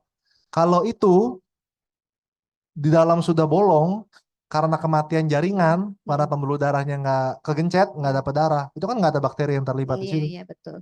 bukan abses. Iya, beda ya dok ya. Beda. Oke, pertanyaan selanjutnya.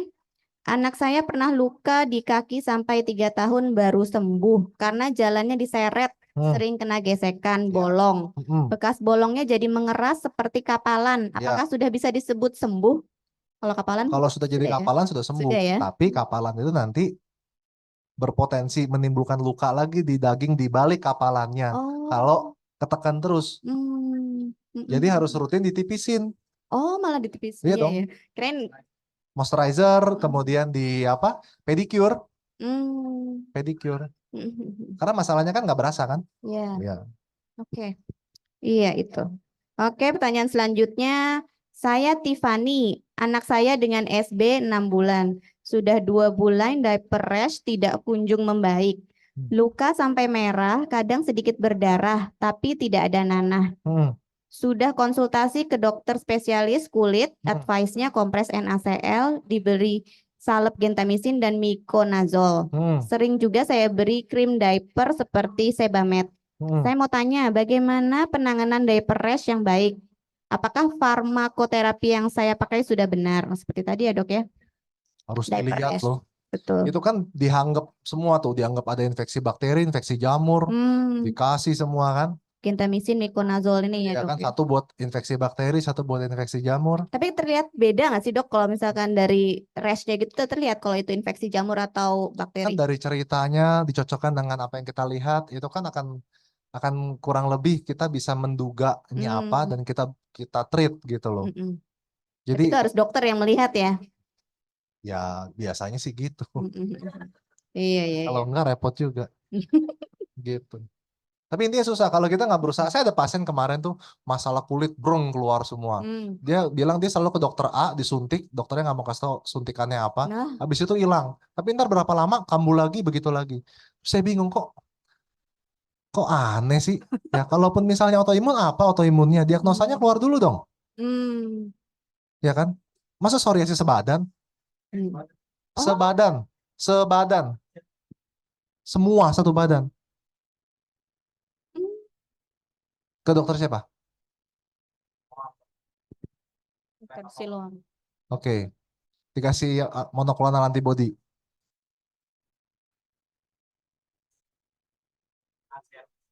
Hmm, hmm, oke. Tapi anehnya tuh begini, pasien tuh baru dirawat, Mm-mm. nggak keluar sama sekali merah-merahnya. Pulang 1 hari langsung keluar, kan aneh. Mm-mm. Masa psoriasis milih-milih tempat? Ya dong. Kenapa di rumah sakit 5 hari nggak ada apa-apa? Mm-mm. Kemudian sampai rumah keluar, Iya. alergi nggak terhadap sesuatu? Hal-hal yang Hmm. simpel dulu Hmm. gitu. Ya maksud saya kita tuh sebagai pasien juga harus lebih smart ya, gitu loh. Dokter itu harus nomor satu kan ibu kalau ke dokter itu pertanyaan pertama kan anak saya sakit apa? Iya, Itu dulu yang harus bisa dijawab. betul. Jangan dialihkan dengan kasih obat A, B, C, D, E, anak saya sakit apa? Hmm. Kalau itu nggak bisa dijawab, obat apanya juga jadi Iya, aneh gitu loh, Bu. betul, betul. Karena kan obat itu menjawab pertanyaan anak saya sakit apa, diagnosanya dulu apa Iya. keluar nggak, Mm-mm. gitu. Kalau saya nggak tahu, saya bilang saya nggak tahu. Hmm. Kan saya juga nggak semua saya harus tahu, Mm-mm. ya kan. Tapi kita berusaha cari tahu penyebabnya dulu apa. Iya, betul. Betul, dok. Apa tadi ini tadi? Oh, jadi tadi gimana, dok? Dokter aja, Bu. Sudah, dok. Dokter kulit lain coba. Iya ya, second opinion. Iya, oke dokter. Terus pertanyaan selanjutnya ya.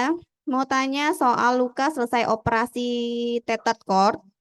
Itu setelah tampon dilepas, oh ada tamponnya kah? Setelah tampon dilepas, suka ada rembesan bening gitu. Banyak banget sampai kasa penutupnya basah terus. Gimana untuk penanganannya? Berarti maksudnya masih terjahit harusnya ya? Iya, harusnya ya kalau Tapi misalkan jahitannya masih rembesan. dehis apa Harus balik lagi ke dokter ya untuk Iya. perbaikan Iya. jahitannya ya, dok ya. infeksi biasanya. Hmm. Nah itu Oh. harus bongkar ulang. Kadang-kadang begitu nggak bisa dijahit ulang. Hmm. Harus rawat terbuka. Oh gitu. Ditutup ya. Maksudnya rawat terbuka tuh bukan rawat dibuka, tapi rawat tanpa dijahit. Tapi kita merawat supaya jaringan baru tumbuh secara alami, supaya kulitnya tumbuh gitu. Karena biasanya luka-luka begitu yang jahitannya pecah, keluar cairan, artinya kan jahitannya nggak bisa ngerapet. Kita jahit ulang pasti akan begitu lagi. Ini sama kayak nih ya. Suka dengar nggak ibu-ibu yang habis operasi sesar, jahitannya berantakan Kebuka. itu bolong gitu, Iya. rembes ya. Ya kan pernah kan ya. Bolong. Ya itu ya kadang-kadang yang saya rawat seperti itu. Kan nggak diabetes, tapi bolong perut kiri kanan, ada yang pusar, ada yang mana. Harus dirangsang biar dagingnya tumbuh. Setelah dagingnya tumbuh, kulitnya nutup, ya baru itu benar-benar. Karena kalau begituan dijahit lagi, pasti pecah lagi. Karena kan bolongnya dalam. Di bawah kulit itu lemak tuh. Iya. Lemak itu nggak bisa tumbuh jadi lemak lagi. Jadi bayangin kalau atasnya dijahit, dalamnya masih bolong, nanti cairan akan numpuk, keluar, teng, pecah lagi. Selalu begitu. Ya nggak bisa. Itu harus di rumah sakit ya, dok ya, kalau misalkan mau sampai istirahat itu. Oh, rawat jalan Oh, itu rawat jalan. balik. Bisa, nggak apa-apa. Oh. Enggak. Kita selama tidak perlu dirawat, nggak pernah dirawat pasien-pasien itu. Semua rawat jalan. Kontrol kadang-kadang 5 hari sekali, seminggu sekali. Enggak loh. Karena dressing-dressing yang modern itu sebenarnya nggak modern ya. Dressing-dressing yang ada sekarang ya. Itu sih barang sudah lama semua sebetulnya. Cuman yang orang-orang kan bilang modern, padahal emang enggak sebenarnya. Kitanya aja yang katrok kan bilang itu modern dressing, perawatan luka modern, padahal emang enggak gitu. Nah itu semua memungkinkan untuk luka itu memang nggak perlu luka dibuka setiap hari, sehari itu nggak perlu. Gitu loh. Gitu. Iya, kadang kita memang kalau habis operasi itu kayak saya sih rasanya jadi kayak main dokter-dokteran aja, dok, di rumah gitu ya, ngebuka. Ya habis ya luka bekas operasi, iya Bu, nanti seminggu lagi ya datang ke sini, seminggu lagi ini baru nyampe rumah juga udah kebuka gitu ya, apa perbannya seperti itu. Akhirnya kan kita juga harus ya ngikutin dokternya Karena gitu ya Dok ya. kayak waktu saya dulu di sana di UK ya, dokter bedah fokusnya adalah operasi. Mm-mm. Setelah selesai Penanganannya ngejahit, beda lagi dia udah ya. suruh orang-orang kayak perawat atau Iya. orang-orang kayak saya untuk ngeberesin. Dia udah nggak mau Nah, tahu setelah dijahit. betul. Apapun yang terjadi, mau berantakan mau apa, dia selesai setelah dia ngejahit, keluar dari kamar operasi, pekerjaan dia selesai. Iya, iya, iya. Biasanya ini nggak semua, tapi by nature tuh begitu gitu loh. Betul. Setelah dia selesai ngejahit, dia akan fokus ke kasus berikutnya. Gitu. Itu Jadi kadang nggak heran kalau banyak yang jadi agak terombang-ambing kan setelah selesai operasi, iya, apalagi kalau bolong gini gono betul. nggak beres ya kan? Karena by nature tuh begitu. Betul. Ya saya juga, Dokter tuh paling sebel ngeberesin luka. Karena kan nah, apalagi luka pasca operasi ya, itu kan sebenarnya kan bagian dari kerjaan dia kan. betul. Bayangin kalau mandor ngebangun rumah udah beres, 2 minggu lagi dipanggil ada yang bocor, itu kan bete loh, Mm-mm, ngeberesin kerjaan dia kan. mm-mm. Gitu. Biasanya Iya, begitu. iya. Seminggu lagi balik, tapi besoknya begitu lagi. Ini kalau misalkan ini nanti Karena balik, nggak bisa. iya kan? Nanti Betul. kadang-kadang solusinya adalah operasi ulang, buka ulang, jahit lagi. Biasanya begitu. Nggak bisa Bu. Iya, iya, iya. Itu udah kita buktikan. Kalau Dok tadi yang seperti dressing Oh yang iya. modern tadi itu mungkin sudah ada di Indonesia Ada, atau ini gimana? semua di Indonesia ada. Oh, oke. Cuman kan makanya yang mana kan tergantung gini. Satu kesalahan itu adalah, oh dressing ini bisa buat luka ini nggak? Dressing ini bisa buat luka itu nggak? Itu konsep yang keliru. Ya, belajar ini itu sama kayak orang belajar masak Bu. Hmm, Nomor satu kan harus tahu dulu dong. Kita mau masak apa? iya. Ya resepnya apa harus tahu. Sama kayak kita ngadepin luka apa. Mm-mm, Masak kan ada prosesnya Bu, mulai dari awal sampai akhir. Di tahap mana nih kita ngomongnya nih? mm-mm. Ya kan? Kemudian setiap bumbu masak itu kan ibu tahu rasanya gimana. Iya. Nah, jadi kita harus tahu masing-masing ini fungsinya apa, tujuannya apa. Jadi nggak bisa, oh pakai ini aja terus sembuh. Nggak bisa. Karena di setiap tahap bisa berubah tergantung kondisi. Nggak bisa sok tahu juga ya kitanya ya. Nah, gitu. Iya. Jadi nggak sesimpel itu. Tapi ada di sini, di Indonesia semua ada. Nah itulah kadang tuh dokter tuh tidak memberitahu ini gitu ya Dok. Saya sering kalau dokternya lagi ngeberesin luka anak saya juga sambil ngeliatin oh 3 derm, saya catat nanti saya beli lagi lah 3 derm kalau sampai itu ngeletek saya. Akhirnya sih kita begitu ya Dok ya, cari-cari sendiri gitu. Nah, tapi kan harusnya dokternya menyediakan itu informasi itu, ini sengaja ini Nah 3 ini derm ibu tanya dong. ini. Iya Dok. Hah? Iya. Iya. Loh, Kalau nanya bilangnya nanti kalau kebuka balik lagi aja Bu ke sini. Ya rumah saya di mana, rumah sakitnya di mana kan Dok? Ya, itulah gitu. Jadi memang kadang ini itu nanti nyampe rumah juga udah jebol itu si perban itu. Makanya kita harusnya juga punya sendiri gitu. betul. Nah, tapi saya juga nggak tahu sih itu ya saya ya bisa. Ya, begitulah akhirnya kita mainan betul. sendiri itu Dok. Ya maaf-maaf aja ya. Memang harus tanya. Tidak lepas. Nanti kalau Mungkin balik kadang ke sini, kadang tuh begini. Kalau balutan sampai tentu biasanya saya pun gitu ya Bu. Kalau balutan calon berantakan, saya pasti kasih pesan dulu nih. Kalau lepas tambah lagi ya, gitu. nah, Pakai ini, pakai ya, itu. nah itu Tapi kalau Dok. sampai lepas betul, kadang-kadang kita suruh balik tuh bukan apa karena kita nggak yakin ibu bisa ngeberesin di rumah. Nah, itu. Bukan mau ngerepotin. Karena lebih berantakan nanti lebih berbahaya kalau ibu ngeberesin di rumah nggak sterilin. Nah, Si gini gono itulah. jadi masalah. Yang penting kan ibu dikasih tahu tujuannya apa gitu. Iya, Gitu. iya. Tapi ini semua ada di Indonesia ada, tinggal ya memang harga nggak murah Bu. Ya gimana ya, harga kan juga bukan kita yang kita yang nentuin juga ya. Kenapa bisa mahal juga sebenarnya mahal murah itu relatif juga ya. Kalau lukanya 2 tahun nggak sembuh-sembuh gitu apa nggak costnya lebih mahal? Iya nggak sih? Iya, maksudnya ya Bu ya, saya juga buat saya gini loh Bu, mahal itu kalau barang yang sama di toko lain harganya 5 kali lipat barang yang sama ya, itu mahal. Yeah. Tapi kalau ibu nggak bisa compare begitu, itu kan kita bicara value ya. Value itu beda dengan harga loh, Yeah. ya kan? Nah value itu tergantung seberapa orang menghargai. Kayak ada orang kakinya harus diamputasi. Biasanya gitu tuh Bu, yang ke saya itu yang udah kemana-mana harus diamputasi. Akhirnya kan anggap saya kayak ponari kali, bisa gitu, belum tentu Bisa, Bu, ya? ya kan? Nah kita lihat, terus kalau memang bisa dari awal, ya kita kerjain. Tapi kalau enggak. Kalau memang harus amputasi, amputasi. Enggak. Kita kan bukan dukun. Nah, kok mahal ya dok pakai ini pakai ono? Hmm, Ya gimana, kaki cuma 2. mm, mm, mm. Nggak ada yang bilang ya murah mahal itu tergantung perspektif kita ya. Iya. Mahalan kaki atau mahalan ini gitu. Iya, iya. Sayangnya memang BPJS segala belum cover. Bukan belum Hmm, cover. itu dia. Nggak bisa ini Bu. Ya BPJS kan banyak yang nggak Iya, cover juga. betul. Betul. Iya. Gitu. Ada pertanyaan lagi Ada pertanyaan lagi? dari Oh iya, silakan. Iya. 4 tahun Hmm. itu kecil. Itu sebenarnya setelah dikasih dressing tuh aktivitas tuh harus turun atau gimana sih dok? Kayak bisa aktivitas seperti biasa, mandi boleh basah atau gimana? Dok? Mandi jelas nggak boleh basah. Karena walaupun plester dibuat katanya tahan air, tetap saya nggak pernah percaya. Tetap beresiko air masuk.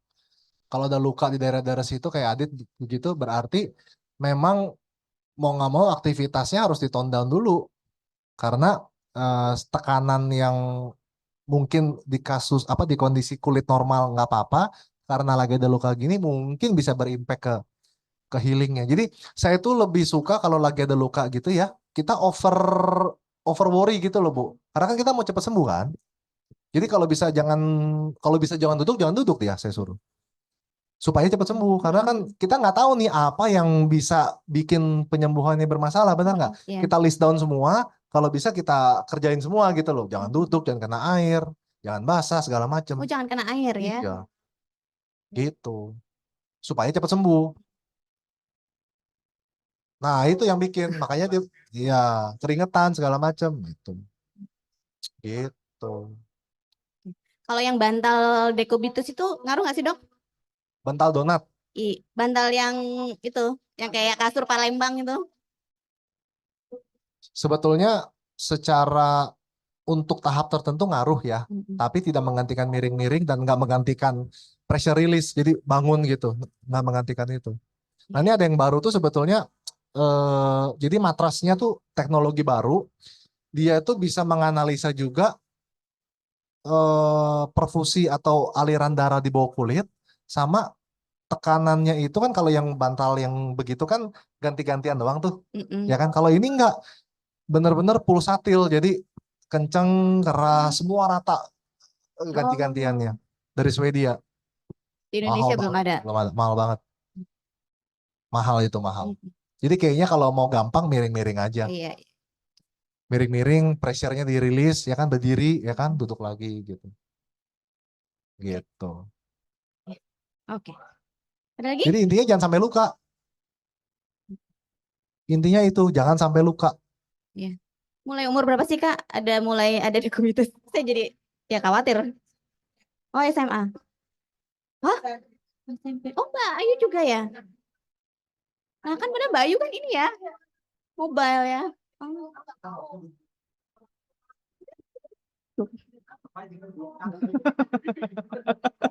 Makanya tuh saya sempat mikir, mungkin nggak ya kita buat alat bantu, orangnya tuh kayak setengah duduk, tapi ngambang gitu loh. Jadi dipegangnya di tempat lain, jadi orangnya tuh iya semacam itu. Mungkin bukan gimana ya? Bukan itu Bu, Itu duduk bayangan pasti kan saya. Jadi posisinya. orangnya tuh kayak begini posisinya, ya. Tapi ini kan nahan kita pakai kaki nih. Iya. Gini terus dipegang. Jadi dia nggak melayang, semua bagian belakang itu nggak ada sentuhan, bukan harness juga. Kalau harness kan nanti cuman mindahin pressure point. Panggul bisa, ya daerah-daerah yang memang di luar tonjolan tulang lemaknya banyak itu didesain. Dan saya tuh sebenarnya kenal ini nggak ya, Steven, Dr. Steven. Itu kan tetangga praktek saya tuh, sebelah kamar saya di PIK. Saya tuh udah ngobrol sama dia. Saya pengen bikin sensor untuk mendetek pressure point. Oh, bagus itu. Real time. Kita bisa cek di HP. Jadi kalau kita tahu nih, ini kan setiap orang beda-beda kan. Ada yang setengah jam harus berdiri, ada yang mungkin bisa lamaan. Jadi di titik-titik tekan tulang itu ya kita kasih itu ya supaya kalau pressure point-nya udah ketinggian, kita harus rilis gitu loh. Ayo dok, wujudkan dok. Hah? Waduh, ntar dulu Betul, Dok. itu. Nggak, idenya kan begitu, tapi eksekusi kan kadang-kadang nggak semudah ide, Bu. mahasiswa dok, mahasiswanya Nah itu makanya. betul. Heeh. Sebenarnya tuh kalau mau bikin tuh gampang. Sensor dari China. Semua tuh kan kita sebutnya kan itu apa namanya? IoT ya. Jadi kan nge-push data ke aplikasi kan. Jadi develop aplikasi, sensornya ini bisa itu. Orang humidity, suhu segara bisa kita push dari WiFi, saya bisa baca dimanapun. Betul, Masa sensor begitu kan sama aja prinsipnya. Sebenarnya bisa. Makanya yang saya tuh butuh ngumpulin orang yang bisa IT, orang yang bisa ini, kita bikin. Itu bisa jadi, iya kan? Satu bisa untuk komunitas ini dulu, dan kemudian itu kan bisa berkembang untuk luar gitu loh. Gitu, karena tadinya itu sebenarnya untuk orang-orang diabetes tuh kan selalu tekanan di kaki ya. Nah, jadi di titik-titik itu kita tempelin pressure point pressure sensor itu kedetek sama HP. Jadi udah tahu nih kalau kapalan tebel berarti pasti pressure pointnya tinggi. Dia harus cek, harus tipisin gitu loh. Bagus sekali tuh dok. Ya Nanti semoga ya lah. kita coba, kan ada dokter Mita, nanti Iya. coba siapa yang bisa bantu kita sama-sama kita create gitu. Betul. Iya betul, karena itu masalah banget nih ya di kita komunitas Spina Bifida ini terutama. Karena pasti repot Bu, pasti repot. Masih kecil repot, nanti udah mulai gede repotnya ada lagi, Iya. pasti repot, ya kan? Jadi harus you have to do something lah, Iya. jangan cuma ini Bu. Ini kan hal begini pasti dikasihkan ke orang tua yang dimampukan Bu, ya kan? Tinggal kita mau nggak ya antara kita pasrah terima atau kita ngejalanin sambil melakukan sesuatu yang lebih dari itu Bu. Bukan cuma duduk diam pasrah kan, gitu. Iya betul. Ayo. Oke. Ada lagi? Iya. Closing saya Nggak ada itu lagi aja pertanyaannya? intinya. Nggak ada lagi. Intinya jangan sampai lu. Sejam belum. Iya boleh. Selamat siang dok, saya Spina Bifida. Jadi saya punya luka waktu itu dari kecil dokter saya tidak memberitahu kalau misalnya anak Spina Bifida itu tidak boleh nggak pakai alas kaki gitu. Oh, oke. Jadi pas waktu itu saya SD, saya main badminton sama adik saya. Nah kan kalau pakai sendal itu kan kita nggak bisa kan. Saya lepas gitu. Terus saya main. Ternyata di situ ada beling. Keinjek, tapi saya nggak tahu. Jadi cuman pas jalan, kok ini ada darah di mana-mana gitu.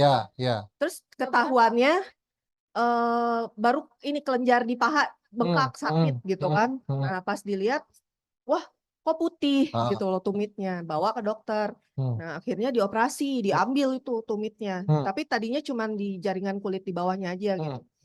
Udah sembuh.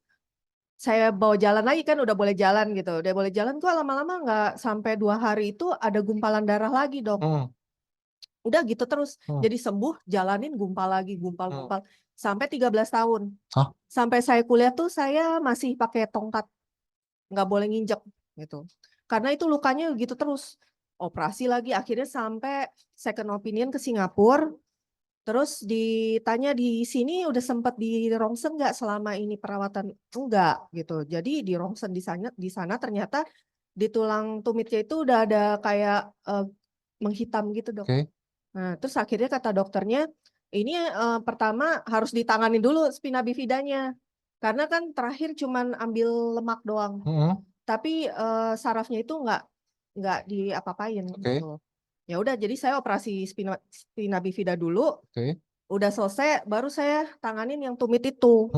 Jadi tulangnya juga udah diambil sebagian gitu. Nah, udah selesai nih. Kan saya disuruh pakai sepatu khusus. Jadi nggak boleh ada tekanan sama sekali. Jadi di tengahnya tuh bolong, kayak ada hak gitu. Tapi saya masih bisa boleh jalan. Nah, udah sembuh, udah nggak ada. Pas saya coba jalan. Nggak ada lagi sih yang gumpalan-gumpalan itu, cuman ada gambaran di tumit itu tetap ada warna hitam gitu dok, ada warna hitam di kulit.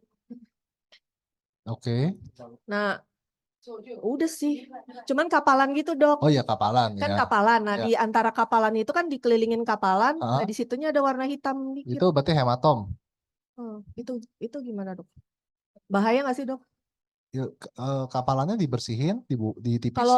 Kalau kapalan selalu saya kikis terus kalau itu sama kasih Vaseline. Nah, udah habis itu pakai sepatu ini di dalamnya ada silikon gitu di tumitnya. Jadi aman sih sampai sekarang. Oke.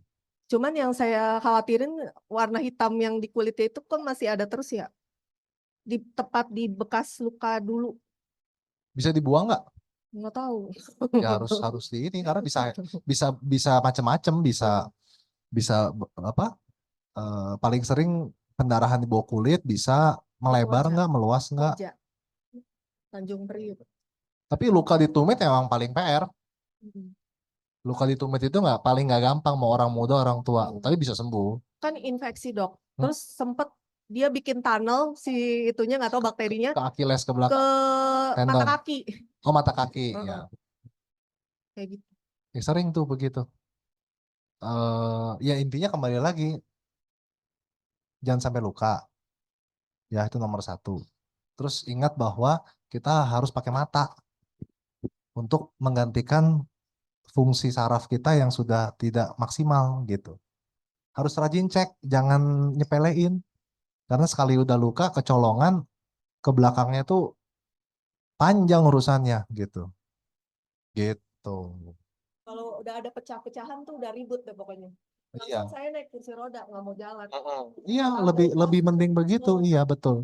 Betul. Kita yang harus tahu batas sendiri, harus tahu limit sendiri, harus bisa jaga diri sendiri. Gitu. Yang penting itu, sama ya itu. Ya harusnya kan kejadian kayak begitu nggak terjadi ya. Masa urusan begitu aja sampai harus ke Singapura. Sekarang, padahal gini loh, saya kan berapa kali ke Singapura untuk ya sharing ilmu, ngajar juga. Standar mereka tuh di sana untuk luka ya, nggak sebagus itu loh. Nggak sebagus itu. Di sana nggak ada. Ada satu ahli luka seperti saya, tapi itu pensiun dia. Kita pun kalau cerita sering ini, itu kan kebanyakan kan di sana dokternya ya kalau bedah apa segala mereka jago ya. Luka-luka itu biasanya perawat-perawat begitu yang ngerjain. Itu anti-anti yang udah senior, udah tua, yang dablek juga kadang-kadang bebel gitu dikasih tau susah. Itu sih sebenarnya standar mereka nggak bagus. Belakangan malah mereka sering kirim pasien ke Indonesia. Jadi sayang banget kalau kayak gitu masa sampai harus selesai di sana. Dokter yang selama ini nangani saya emang udah bilang cuman ya udah saya intinya udah angkat tangan gitu. Tapi luka itu masih terbuka. Ya, belum ada. Ya berarti kan pelajaran yang bisa diambil adalah jangan pernah nyeker. Itu kuncinya ya kan? Jadi belajar sendiri kan lama-lama Iya. langsung naik kursi roda gitu. Iya betul, pakai tongkat, jangan pakai sepatu di rumah. Iya. Harus. Betul, kita nggak. Sepatu silam itu loh, Dok ya. Iya, sepatu harus dicek, ada nggak di dalam, ntar ada paku. Gini. Dikosongin dulu ya kan? Vakum, Pak. Betul, karena benda-benda kecil-kecil gitu bisa nusuk. Sama kayak orang diabetes juga begitu. Gitu. Makanya saya selalu ngasih tahu jangan sampai luka. Kalau ada luka, tahu harus ngapain pertolongan pertamanya, tahu harus kapan harus ke dokter gitu. Ya, kalau ada luka Gitu. sekarang langsung ke rumah sakit, Mas. Ya, Aku terjadi lagi.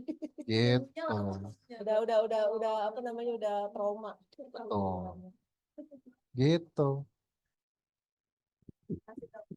Sama-sama. Oke, sudah? Tidak ada lagi pertanyaan? Bapak Ibu, ini di belakang. Apa? Iya mungkin bekas-bekas operasi, lesi operasi.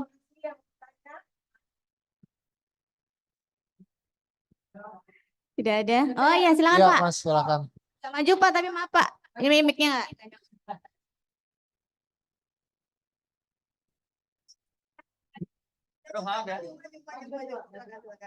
Oke, selamat siang Dok. Saya Mulyadi dari Tangerang. Anak ada spina bifida. Jadi pernah operasi di area perut itu kelihatan lubang kecil.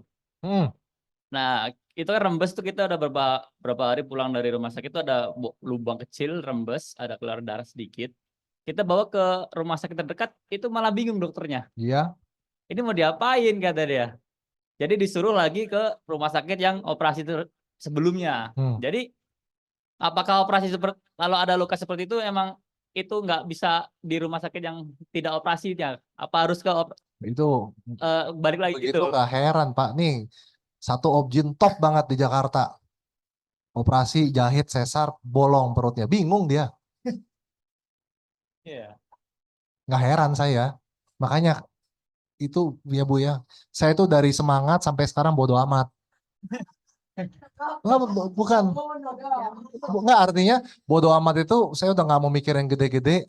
Ya yang di sekitar saya siapa yang saya bisa tolong saya tolong gitu loh. Karena aduh Bu nggak usah gitu. Jakarta aja ya yang begitu. Bisa mengalami gitu. Apalagi di sono Bu. Kesian loh. Tapi hah? Kita obatin bisa bisa nutup kok, daging bisa tumbuh. Karena konsep bolong bisa numbuh daging terus nutup itu orang nggak kebayang gitu loh. Bisa kok. Gitu. Sekarang udah sih, cuman kita harus bawa lagi ke Terus diapain dibuka lagi? dibuka terus dibuka terus diganti perubahan, cuma ditutup doang sama apa itu? Kasa, iya kasa lagi. Kalau masih kecil begitu mungkin bisa sembuh cuman lama. Mungkin bulan hitungannya. Enggak sampai sebulan sih. Cuman saya menyayangkannya kenapa dokter yang di rumah sakit terdekat tuh kok bilangnya kita tidak tahu penanganannya gimana, kita tidak tahu gitu loh Dok. Kenapa? Apakah semua antara nggak tahu atau nggak mau Pak? Oh gitu ya. Iya. Oh, ya. iya. Oke, cukup. Itu kerjaan saya kan kadang-kadang selalu ngeberesin kerjaan orang Bu. Ya gimana masa semua saya suruh balik lagi kesian juga. Ini so gimana ya. Kita yang bisa ya kita beresin gitu. Antara nggak mau atau nggak bisa. Oh, iya. Cukup. Terima kasih. Tapi udah nutup bagus ya. Alhamdulillah, yang penting itu. Ya, begitulah Dok. Iya Dok, lelah ya rasanya ya, kayaknya kalau misalkan mikirin semuanya begitu. Ya. Ya, yang ada di grup ya. Iya. Kayak begini, Betul, itu banyak itu sudah. Kayak gitu sih yang kita dapat sharing dari yang lain. Mungkin nggak pada bisa ikut hari ini ya. Tapi karena kan enggak banyak kan bukan di Jakarta. Iya, iya. Itu mereka kan mungkin nggak diajarin ya itu merawat bolanya. Itu aku juga waktu dia takut banget kan. Pernah kita ketiduran karena biasanya kita aplusan gitu jaga supaya air pipisnya nggak sampai ke atas. Itu pernah kita panik jam 1 malam karena ternyata kita ketiduran dua-duanya terus di mana gitu. Untung ada Revanol dan lain sebagainya ya. Untuk aku tenang juga gitu. Akhirnya aku bersihin benar-benar terus aku ganti perbannya karena memang waktu itu paling kayak kasa doang malah ya kayak kasa kan kasa doang gitu. Terus aku besoknya aku harus bawa ke rumah sakit karena aku bilang minta plaster yang anti air. Iya. Tapi ya fine sih, fine terus dikasih salep juga sama dokternya supaya enggak, karena waktu itu dia agak merona merah gitu kan, ya udah terus akhirnya oke sih. Mungkin kalau udah lokasi kan Adit kan ada di grup gitu kan, Adit kan pasien saya dia tahu udah sembuh ya kan kumat lagi aja. Adit kan juga tahu obat apa yang biasa kita pakai segala macam ya kan, mungkin Adit juga bisa bantu. Kalau nggak tertolong juga baru nanti kita lihat, berarti kan mungkin ada hal di luar itu. Terus kayak si Berto tuh sekarang saya disuruh rawat sendiri di rumah. Malah dia yang bingung, masih mau kontrol. Saya bilang lah katanya kan. Makanya saya bilang udah salah rawat sendiri. Sekarang dia yang malah mau kontrol. Maksudnya nggak mau ngerawat sendiri gitu loh. Cuma saya lihat kalau bisa, saya lihat mampu nih dia bisa, papanya bisa, rawat sendiri aja. Kan nggak kasihan juga kan bolak-balik gitu. Boleh lah Dok kasih closing statement. Jangan luka. Iya. Itu dia ya. Yang penting ya. Jangan sampai luka benar. Ya.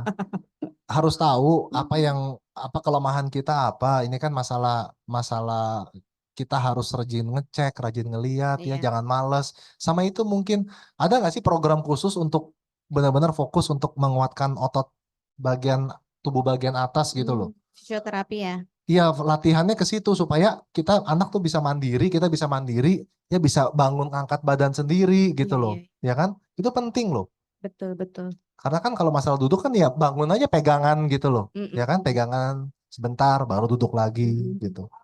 Iya, betul. Ya kan Bu, mungkin fokusnya ke situ. Betul. Iya dok. Iya, saya juga gitu dok. Dulu mah iya rajin terapi. Tapi setelah pandemi dan ke belakang-belakang ya, Ya. udah terputus Ya semua. jangan ini Bu, jangan kendor semangatnya. Iya betul. Ya, ini kan kita masih panjang Panjang. perjalanan Iya kan, betul. harus tetap semangat. Iya iya iya. Iya. Makasih dokter sudah Sama-sama Ibu. menyadarkan kita semua macam-macam nih udah dapat ilmu kami pada pagi siang hingga siang ini. Sama-sama. Terima kasih juga Bapak Ibu yang sudah bersedia hadir meluangkan waktu sampai jam 12 ini kita sama-sama mendengarkan Dokter Adi. Bapak Ibu sekalian yang hadir di online itu mungkin boleh kita sambil buka videonya untuk dokumentasi gitu ya. Saya coba bantu fasilitasi yang di sini. Mungkin boleh kakak-kakak yang lain yang bisa nyalain camnya sekalian.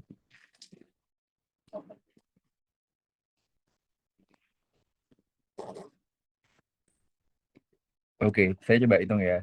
1, 2, 3. Sekali lagi. 1, 2, 3. Oke, terima kasih. Terima kasih Bapak Ibu.